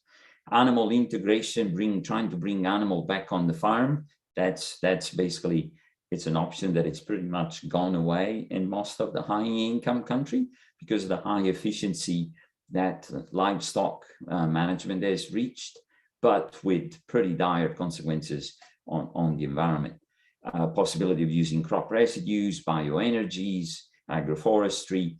You learn a little bit about precision conservation, of how we can link, you know, possibility of getting the most out of an area that is currently low producing towards more efficiency in ecosystem generation, ecosystem services. Continuous no-tillage, trying to minimize any disturbance to the soil and using very precise technologies to basically almost spoon feed the crops. Key ecosystem services that you benefit, you'll see that we need to limit is greenhouse gas emissions, trying to keep soil in, the carbon in the soil rather than in the atmosphere, be able to enhance biodiversity, increasing pollinators and new habitats for different species, building soil health, water quality, and all under this bigger umbrella of, you know, well-being and healthy, you know, profitability. We recently just established a pretty big investment on a Center for Regenerative Agriculture in combination with Colorado State, the Nobel Foundation, several CPGs. So CPG stands for Consumer Packaged Goods. So all the companies packaging food system. And we had to have matching funds, which actually there were a significant amount coming from all the food system industry. And the FFR is the Foundation for Food and Agriculture Research of the USDA, the Department of Ag of the US. So this leads to a possibility that through regenerative practices, farmers, and Italy is coming right at this with the eco schemes of, you know, the Green New Deal. And I'm a little bit involved in some of this work and trying to bring some of the protocols and possibility of quantifying, evaluating uncertainties. And so how we quantify soil carbon and changes and dynamics, as well as how can we quantify greenhouse gas emission reductions and possibly provide these incentives in terms of payments. Europe is much more tilted towards, you know, social sorts of supports through incentives, through programs. In the US, they have a much lower amount, and they having a very strong capitalist sort of approaches. This is going to be tackled with a public market. And so where farmers will basically sell carbon that is stored in their soils on the markets. And so I'll bring some really nice example, hopefully, to clarify what is meant by carbon markets. And first of all, you know, if you just want to know a little bit more about regeneration, why do we use that term? Is the ability of an ecosystem, and specifically the environment and its population, to recover from damage. And so you could very well identify a system that isn't resilient and does not recover. And so one way or another, you either win or you learn.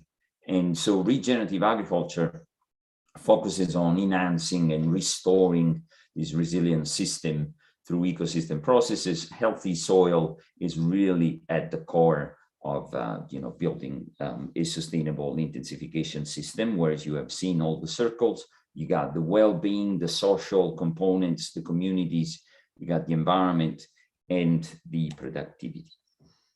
So now coming a little bit, bringing some advances in technologies and sciences, anyone that has studied general ideas in agricultural sciences or biophysical sciences, you're very well aware that climate, both soil topography, management, genetics, each of these have very strong variability. They're not the norm, rather the exception to be, uniform. So you have within the field, even though climate may not be, variable, but the interaction of climate with soil. If it rains a lot in the depressions, you have flooding.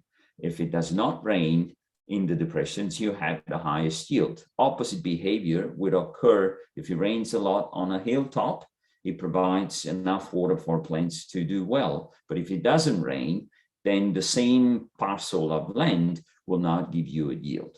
Management, how it is done through no tillage or the level of management in terms of fertilizer, genetic that is used, it basically, long story short, all these components that you see there have to be taken into account using a system approach, where anything done in a single discipline, it really does not capture. Now, I don't necessarily mean that a geneticist will need to become a modeler or, an agronomist, but interdisciplinary work is much needed. And so hopefully your degree is designed with this basically strong overarching component of bringing the system together. And so this digital revolution, you may have already seen, we're very much into it. We basically have been using a lot of robots to plant cover crops between corn rows, so we don't have to wait until the end of the season. You got center pivot, irrigation system, be able to apply water on every single row, or drones to spray. And so recently I had this editorial pick within the magazines of Forbes trying to describe all these integration of technologies that it's going to be critical, but it depends how it is used. If there needs to be a return on the investment, and calculating the trade-off is a critical piece, because there will always be a typical question, especially in Italy, like, the sizes or the cost, will they pay? And so there is quite a bit of complexity in that approach.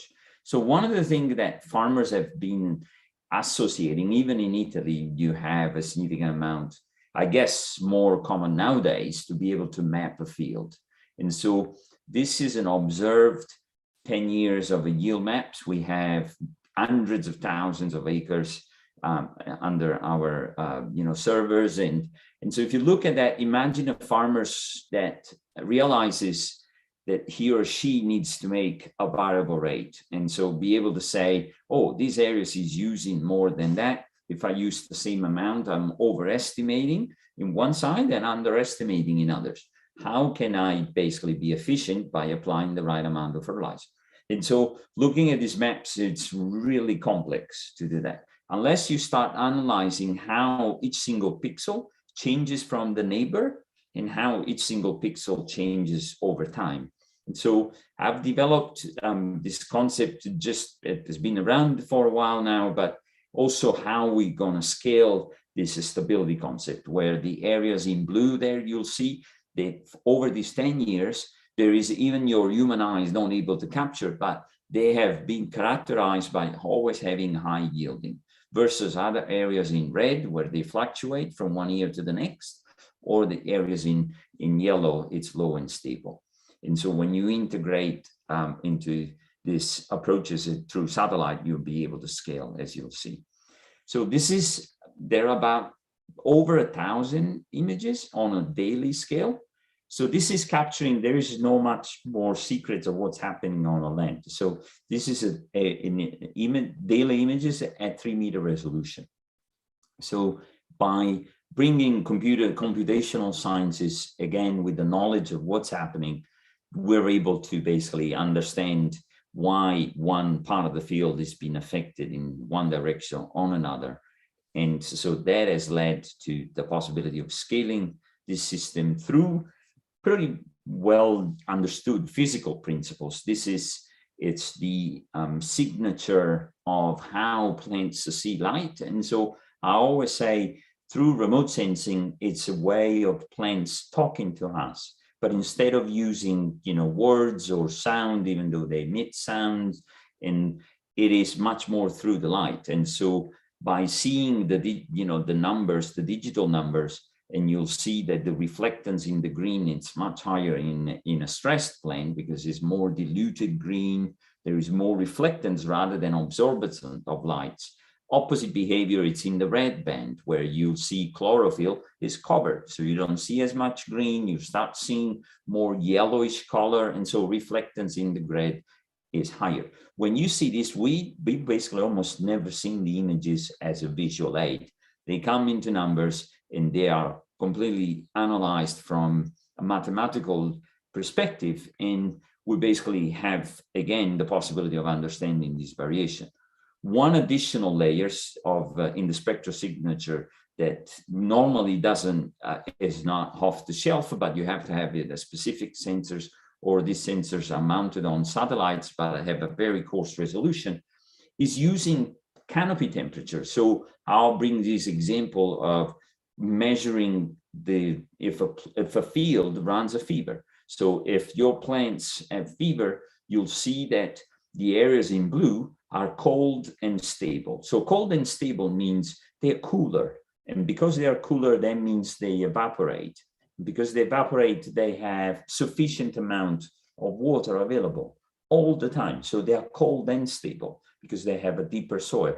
But the areas in yellow or the one in unstable, let's say the hot and stable, they always run a fever. They're always hotter than the rest of the fields, indicating that they have a shallow soil profile because the rain is the same, as you can very well see in the 50-hectare fields. It doesn't rain significantly different within, a few, but so that it's a way also the way we parameterize models using this, making models spatially explicit. And so if you compare thermal stability with yield stability on the lower corner, you see that there is a very strong matching. And we also use them to separate factors affecting. So we developed this pretty much across the Corn Belt, yield stability, thermal stability, NDVI. So you separate optic, which is more for, an NDVI gives you the canopy sizes, right? It tells you how big this plant is versus, but if it is smaller, then it could potentially be hotter because there is more soil exposed,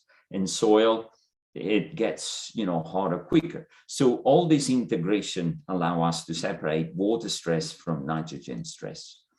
And so I believe one of the milestone contribution of my work in the recent years has been really to be able to scale.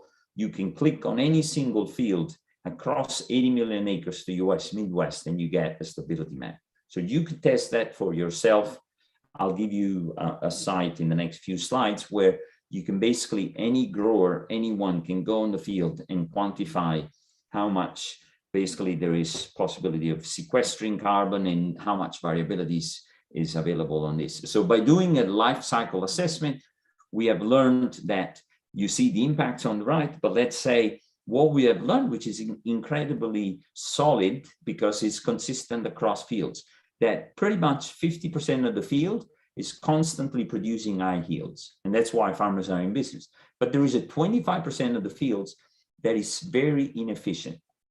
It's almost what we say, the 80-20 rules, as you know. Actually, 80% of the pollution in the US of the US corn system comes from 20% of the land. When you have high productivity, the amount of nitrate leaching is significantly lower than in areas where your yields are low, because plants use nitrogen, they use resources more efficiently. And so 27% is partitioned between high and low, but as you see, 64% of the time it's high yielding and 26% is low yielding, bringing an overall efficiency of nitrogen use efficiency of 58. So this analysis really got the attention both of governments, senators, politicians, that new policies are being implemented. You'll see a little bit more now. We have also been able, by using these geospatial layers at high resolution, to be able to have a knowledge of how much was water deficit versus how much is prone to be water accumulated, basically having excess water. The US Corn Belt has a problem that is pretty unique to them. Too much water is a problem that everybody would like to have, but a problem is a problem. Too much water is a significant problem in the US because it floods the fields, making them sometimes not possible to plant unless you have a conservative conservation approach. So we have been starting using the yield stability map with a much more focus on the regenerative approach. And so we designed this transect going from much greater than Italy, going from mid-Michigan to some of Illinois. And you would see that we sample based on the stability zones, and we start learning that the low and stable zones, these low productivity areas, have the lowest amount of carbon. And as you will very well detect, that lower yields return lower residues, and the lower residues build lower soil organic carbon. And so the question is, should we continue to do the same things on these areas? So some of these changes are much more, policy-based, because farmers in the US, they have different way of incentives. They got insurance. And so everything's through an insurance system.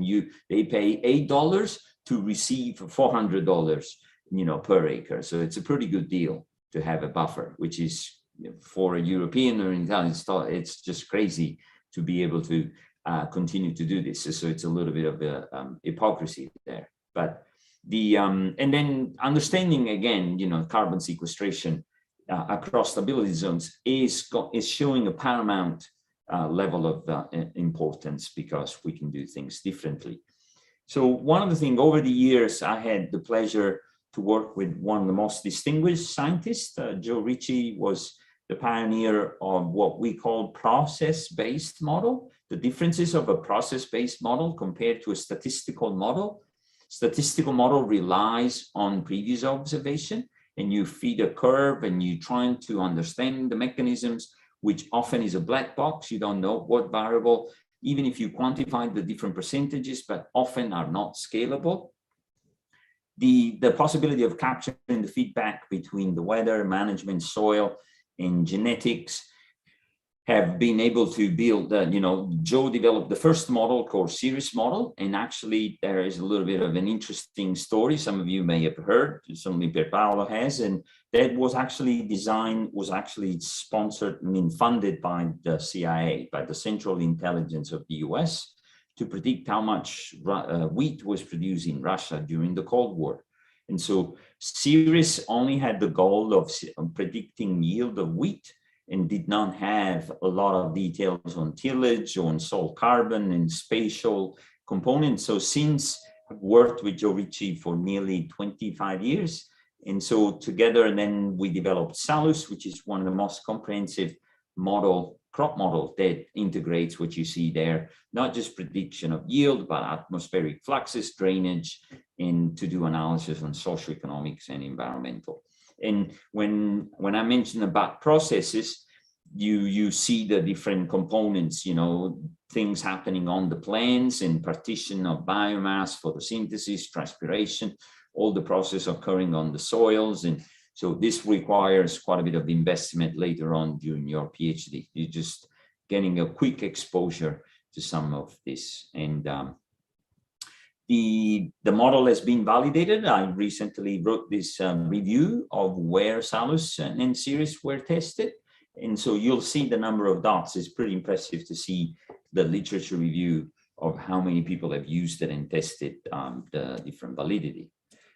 So precision conservation is this new concept that I've developed from the stability map, which now we also have a profit stability, which areas constantly give me high return versus areas where I don't make money every year. So by assessing this separation, you could say, okay, the areas that there is a response to nitrogen, you choose through the model what is your optimal nitrogen performance.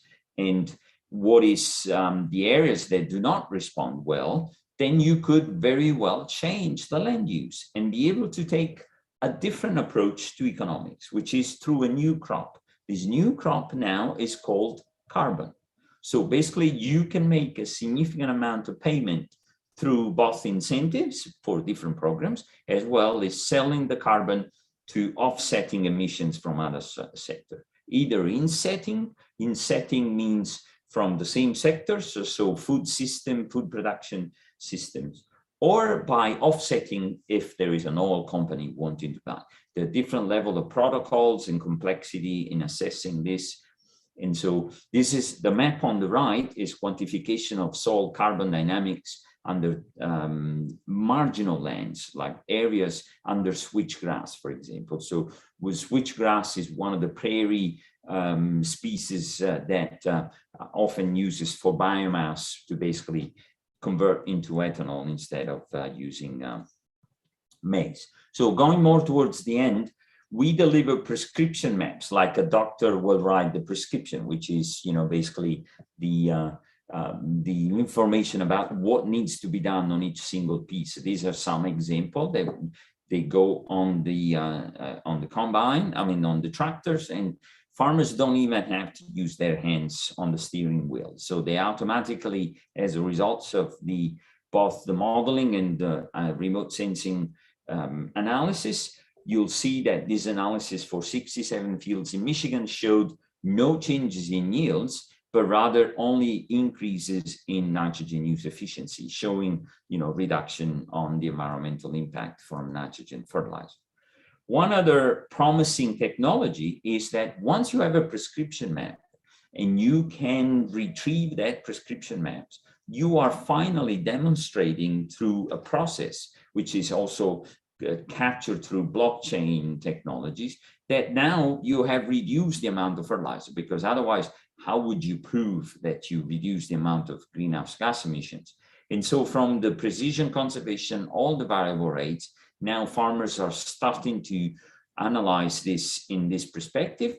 And we have developed a little software to be able to get the carbon sequestration as a result of variable rate application that converts into reduction of greenhouse gas emissions. So one of the things that I've developed, some of the patents over the years, they went under this technology. Unfortunately, I gave obviously an Italian name, but they just don't use the right pronunciation. And so they call it SIBO Technologies. And SIBO Technologies is this, it was defined last year as the most revolutionary startup and digital platform in the US. And it is basically an evaluation, a digital evaluation of the land. So farmers now can go, it's sibotechnologies.com. You can basically have several fields free to be analyzed, and farmers can click on their own field and they have a risk analysis. So you'll see the stability map, and based on the stability map, if I am an investor and I want to buy the piece of land, I have a better knowledge of how much variability is present in that field. So I always wanted to bring this justice of bringing more transparency in the agricultural sector, because when you buy a car, you will have a knowledge of how many miles that car has done. If you buy a house here in the US that they are built with woods, you can do an inspection. But if you buy a piece of land, you don't need, what are you going to do? You're going to poke soil, you're going to take soil sample. There's no evaluation of the possibility of the risk, and also going forward. So the system quantifies productivity score, risk of variation, predictions of where your yield are going to be, and also the value. What is the true value of the land and how much it should be rented for? So the leasing of the land. So some farmers really like it, some farmers did not, because it did not bring, some of the prices that they were. But then once they realize, why is my, rent lease so low? Because half of your field is in low productivity zones. They can't hide their level. And we value the analysis because they basically allow the government to understand a little bit better how this partitioning of low productivity areas are across the landscape. So quantifies greenhouse gas emissions, nitrate leach, as well as the regenerative potential. So one of the ways SIBO makes money is that farmers can upload their carbon credits and quantification and basically get paid for free through a market. So this is basically facilitate, it's also a digital market. Just towards the end, I want to see some of the more recent studies that I'm doing is how we bring the concept of circularity into agricultural systems from a production, so from the cradle to the gate, not in the food system. And so it goes back to the system again, capturing carbon, nitrogen, and water, how the different system, the component of the soil and plant are connected in terms of both of energy, water. And so understanding what needs to be reduced, what needs to be optimized or improved. And it is all about trade-offs. So, you know, circularity, this is an example of a study that I did several years ago where, you know, you could add more nitrogen, but it can only lead you to just no net revenue at all. You just have just more nitrate leaching. So if you can understand this curve, you see the low yielding zones, the yellow curve. If you put more than 30 kilograms, you break even. And any additional nitrogen you put on that, you're just having greater nitrate leaching and not revenue. So circularity is about accounting for trade-offs because we work in a leaky system. So there will always be drainage and nitrates, but what is the amount that gives me the highest return?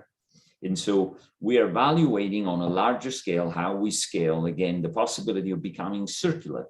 Can I use bioenergy crop on low productivity areas that builds carbon, sequester, CO2 through the plant's photosynthesis roots and stays, or adding cover crops on the high and stable zones? So how much more circular can I be in using these residues and roots and quantifying, you know, these systems?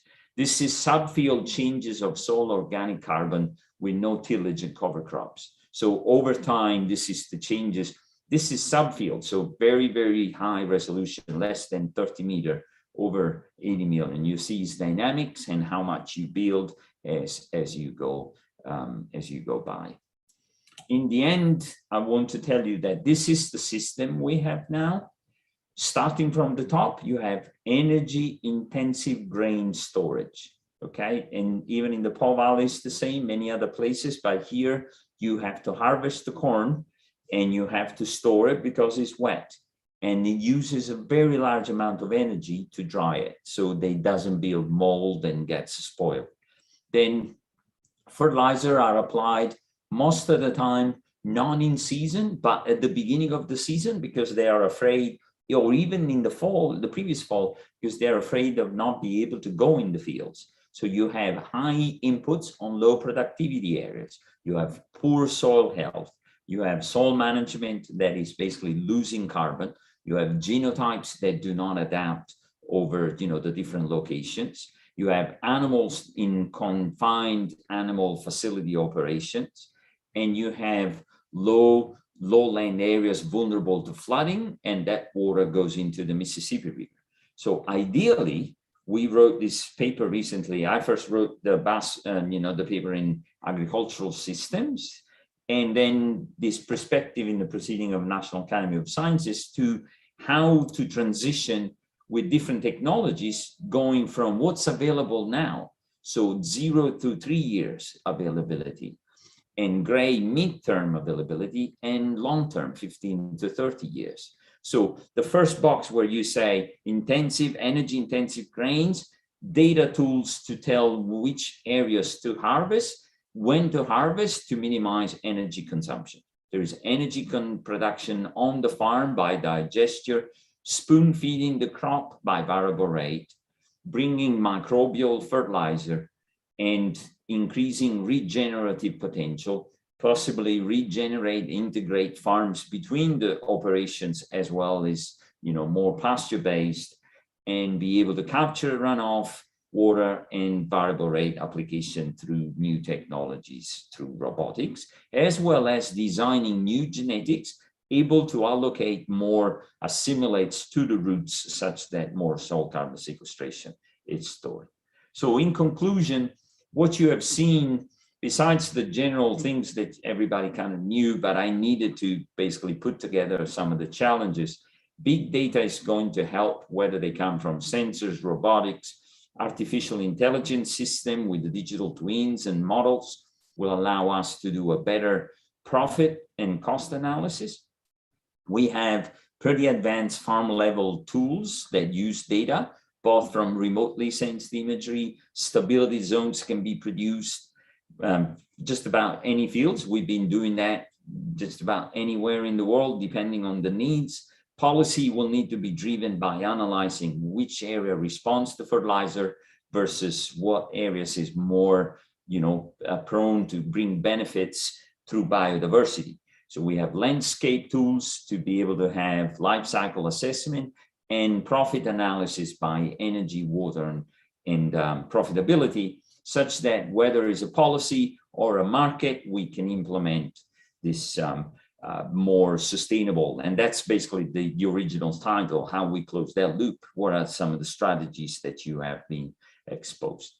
So with that, I have the pleasure to lead this big group of students and postdocs and programmers, and these are the different funders of the lab. Everything here is soft money, as you said, so we have to generate grants to be able to keep the people, but without the work of the lab members and the funders, this will not be possible. So I just wanted to conclude to wishing you the best. My lab is open to possibility of spending times as long as there is a passion and an interest to make a change. And with that, I'll leave you, and I thank you very much indeed. Thank you, Bruno. Really very inspiring presentation. The first question I make you is how much time do you have for us? No, I can stay for 20 minutes. Okay, fantastic. Then can you please, I will show the questions that have been written on the chat. First of all, thank you. I mean, you have very well described how agricultural systems challenges are complex and require a systemic and transdisciplinary approach. You spoke about food security, water security, waste recycling, deforestation, climate change, soil erosion, eutrophication, and you have provided some paradigms about regenerative agriculture, soil health, digital agriculture, artificial intelligence, information systems. You did really a great job in the US. If we could have such a data set, such an information system in Italy, it would be much easier for Italian policymakers or European policymakers to take decisions based on evidence, on scientific evidence. And finally, circular bioeconomy. But I don't want to steal. Do you see my screen? Yes. Yes, I do. Yeah. Okay. So these are some questions made by the audience during your speech. So I have summarized them to save some time. The first is from Andrea Taffuri. And basically he asks, is it possible to decouple economic development from greenhouse gas emissions? Because, I mean, he's speaking about the need of increasing energy inputs to get more food. I don't know if that is the right way to tackle that problem, because we need to certainly separate the system we're working with. I have pretty clear, I hope clearly shown that greater energy inputs don't lead to increases in food production. It's actually the problem. It's why do we keep putting fertilizer on areas that for the last 10 years, the yield was never higher than 5 tons, when the average of the field is 10? And why do we have such a just not well thought system? Well, it is well thought because of political reasons to keep farmers, you know, in business, and they provide the insurance. But I would frame a socioeconomic problems being the reason much more than the energy problem, because these low productivity areas are using energy inefficiently. Now, I have quite a bit of experience, as Pierpaolo said, that I continue to go, I lead a project within the FAO on mostly food forecasting. I mean, that's a very different systems in areas in developing world, because they don't have the inputs to basically boost some of the yields. But that's a totally different problem. That's again a socioeconomic problems because of the lack of interest from the high-tech sectors. The seed companies are not present because they can't make money, and the seeds quality is lower, and so it's just a very different approach. So Andrea, I wouldn't necessarily relate that the greater yields will need to come from greater input. Today, for the last 5 years, the corn, if you have a tangible understanding of what the yield is, with the same amount of management, the world record is 30 tons of grains, rain-fed.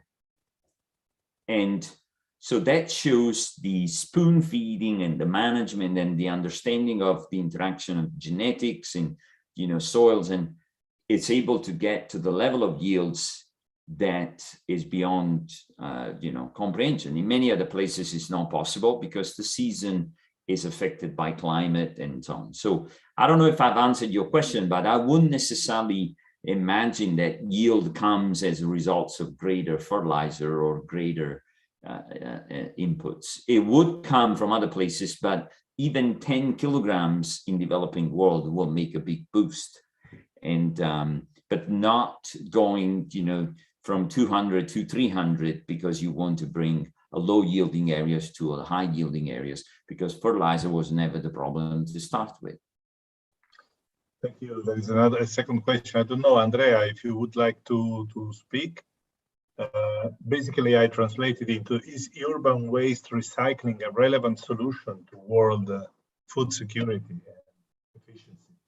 Okay, so on that answer, I encourage you may have seen is on Netflix. I encourage you to see the movie called Kiss the Ground. And Kiss the Ground basically shows how some of the cities in the US basically have zero food waste, because especially in California, there is always ahead of the game. And all the food waste goes into production of compost. And then the compost is used into the vegetables. And so it's a beautiful example on that. And I totally agree. I made the case that food waste is a major problem. Almost, we say we have to increase production by a third when we have food losses by a third. The problem is that the food losses occur in the US. Some occurs also in developing countries, but they have a completely different problems. I mean, another day we would have to, I teach a course on how, you know, what different ecosystems have in common and how you tackle different solutions for different, you know, location. And, but again, for the seminar that I only could give you a glimpse of possible example of technologies, but it will be very different depending on where you are. Andrea Taffuri, would you like to say something? Or I don't see you. We move to the next question from Syed Abdullah. I translated into, is water and fertilizers use efficiency per unit calories produced a relevant index of agricultural sustainability?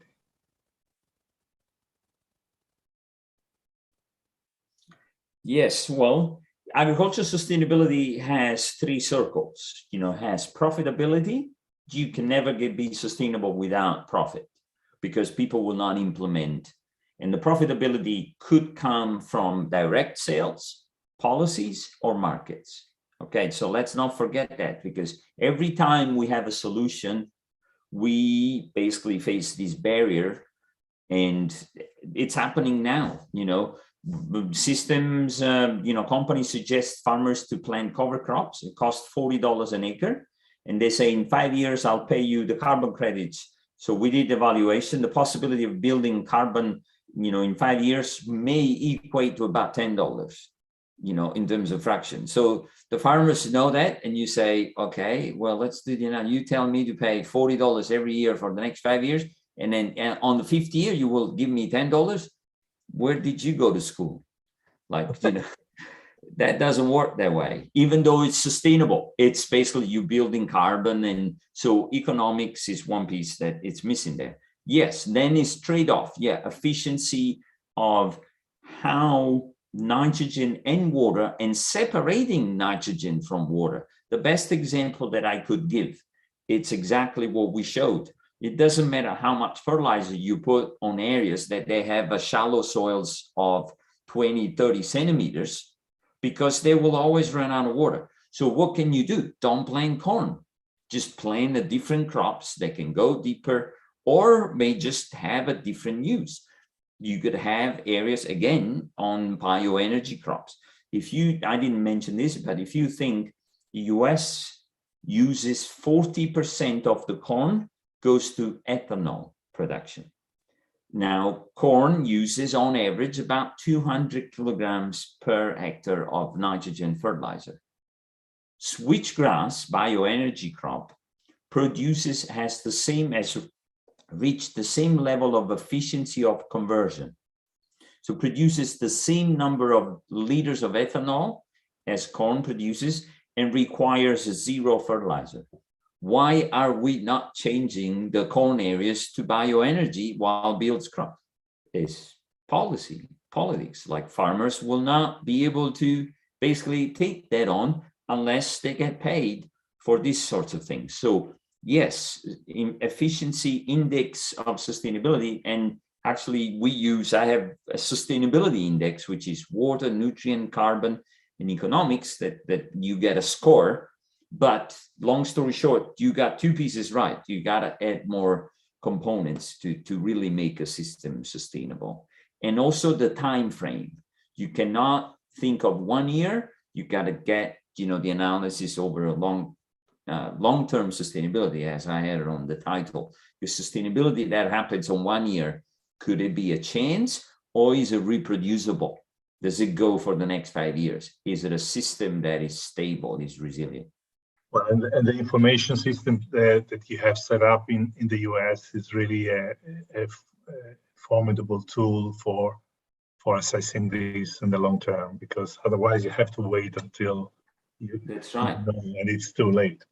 It's a very good point. As you know, we're agronomists, but Pierpaolo is a system scientist like me. You cannot do trial and error. You do a study, you wait the results, and then you wait the next year. You can't afford to do that anymore. We can simulate a lot of this system. We still have to have experiments that will help improve understanding the mechanisms, but you can't just rely on observation to be able to show that this is the way you should change. Yeah. Saed, would you like to add something to your question? Please. So thank you very much. It was clear. Thank you very much. Okay, good. So the next question is from Irene Vijayvani about vertical farming. Will vertical farming be the solution for food security in cities? Okay, I actually had a slide and I removed it, but because I was more worried about the time, and I am doing a little bit of work on vertical farming, because people are interested in completely automating the system and be able to predict yields, not from a statistical point of view, but if they bring just predicting through a systems approach, you know, basically. The vertical farming is a solution, but it's far from being efficient. Let's see if I can No, well, you're showing that, but I wanted to show that it's inefficient from an energy point of view. You basically, for very small areas of where the vertical farmer is, it captures the energy of equivalent to about 10 acres of land in terms of energy. So it requires that much of generation that you will get. So these possibilities of both green chemistry and vertical farming will reach much greater efficiency. The problem, as you understand, is the type of food you can grow under the vertical farming system. We have colleagues that they have done, growing wheat under a vertical farming system, and it's far from being sustainable just because of the amount of energy that we normally get for free in basically outside through solar energy. But if you're using short crops, lettuce, vegetables, 1 week, 2 weeks, and be able to produce, and besides the vegetables, even legumes or others that will bring protein, I see much more of a future in using that level, but the vertical farming. I think there is also quite a bit of innovation of improving the taste and the quality of the genetics that goes into the vertical farming in order to bring elements that they're currently missing. So you could improve, food nutrition and becomes more of a nutritional security. So there are lots of plus and minuses. I don't necessarily have a sold opinion that this is the way to do it. But if it is in the future, we'll continue. Obviously, has the advantage of being much more circular, be able to have all the capturing, the water and the nutrients, anything from that perspective. But the cost of the energy at the moment, which energy is mostly generated from fossil fuels, it's still not on the sustainable side. Thank you, Irene. Are you okay with the? Are you still there, Irene? Gerani? Okay, we move to the next question then, from Gregorio Fracchia. Will digital technology save the world from collapse?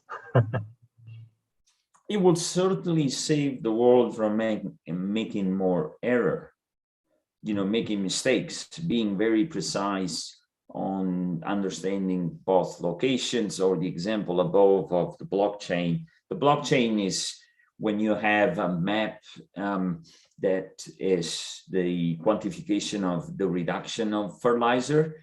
It's basically verified by blockchain. It's just capture. It goes into a system where things are scripted and it cannot be modified. And so there is quite a bit of advances going in the blockchain to capture processes occurring on machinery. And so will it be the solution? No, the solution will be, again, the possibility of understanding where errors are made and what alternative could be done. The solution does not come from making everything, digital, but the digital will help decide, again, whether you grow switchgrass on the low productivity areas or corn, then it would certainly help to avoid some level of collapse from an environmental point of view. Gregorio, would you like to add something? No, many thanks. Maybe I can write through email to Professor Basso to have other informations about blockchain and farmers and models he mentioned. Many thanks. Thank you, Gregorio. Then another one from Riccardo Colantuono. I learned how agricultural residues have several uses as a feedstock. In my experience in the sustainable alternative fuels processes, in your opinion, what is the best use for them? So, crop residuals. Right. So that's a good question, and I just wanted to challenge your creativity to think.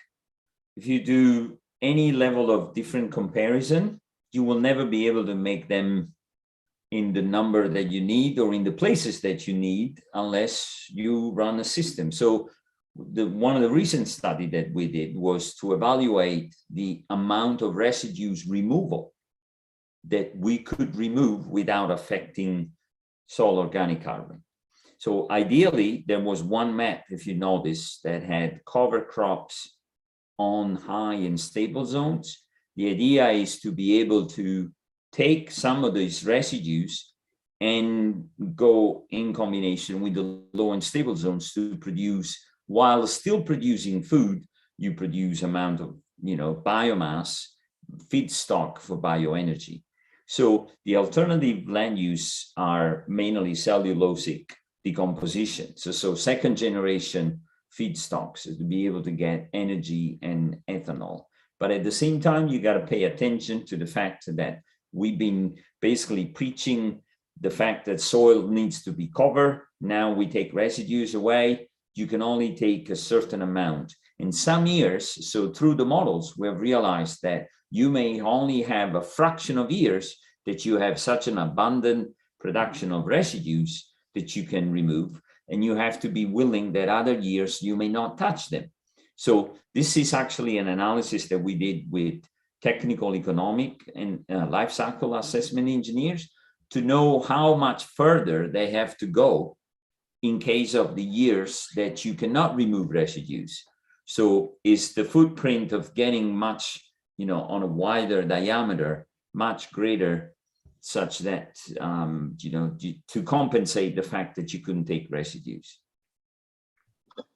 Thank you. There is a last question from Lilia. I think she's gone, but the question stays here. I'm interested in understanding how you calculate the CO2 sequestration of crops. Do you use artificial intelligence to detect crops from remote sensing images and then apply the CO2 model to calculate sequestration? So the first part, knowing what crop is growing in one area, yes, that's done through remote sensing and spectral signal analysis, which falls into, some level of artificial intelligence. The CO2 uptake is not done through statistical, through artificial intelligence, but rather how you when you execute a process-based model, soil, climate, management, whether or you imply, depending on where you are, then you simulate biomass accumulation as a result of photosynthesis, partitioning of shoot and roots, and be able to assume 40% of the biomass is into carbon and how is partitioned. Then you have a knowledge of how much carbon goes to the soil, but also how much the microbes are going to decompose, breaking down the microbial, breaking down the lignin, cellulose, hemicellulose, and the different pool sizes. Thank you. I think there are no other questions. I don't know if someone would like to speak. There are some critical open questions that I had prepared during your presentation, Bruno, about sustainable intensification, which is a paradigm that you have introduced during your presentation, and also the provocative question about can we do with our livestock? Yeah. And also, that in this period we are facing a big crisis of the price of fertilizers, particularly nitrogen, but not only. And also, of course, this has a consequence on the price of corn and grains and things.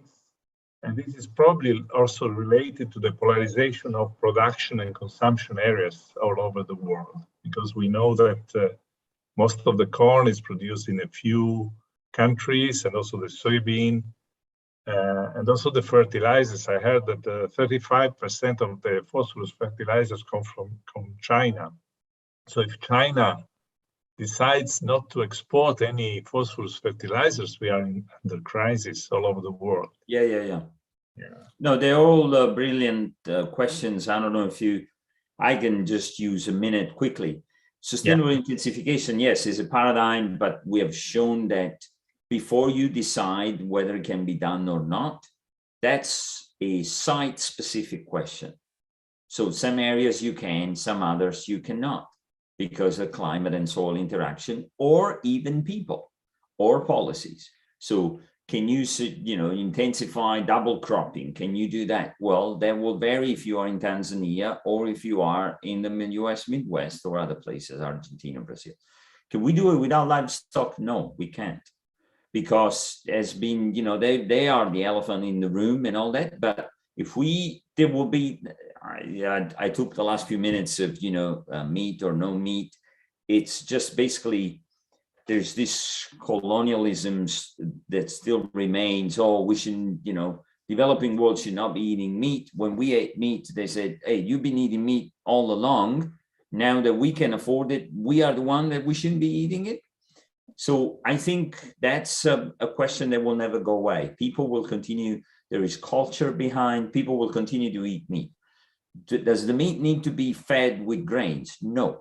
That's the problem. I mean, the meat needs to be on getting the recycling of being pasture-based and be part of this regenerative aspect. And again, if you watch the movie, it will help you really understand how regenerative, the critical role that livestock has in regenerative systems. Production of, oh yeah, that's a major problem. I mean, there is nothing almost, we have to invest them to be independent.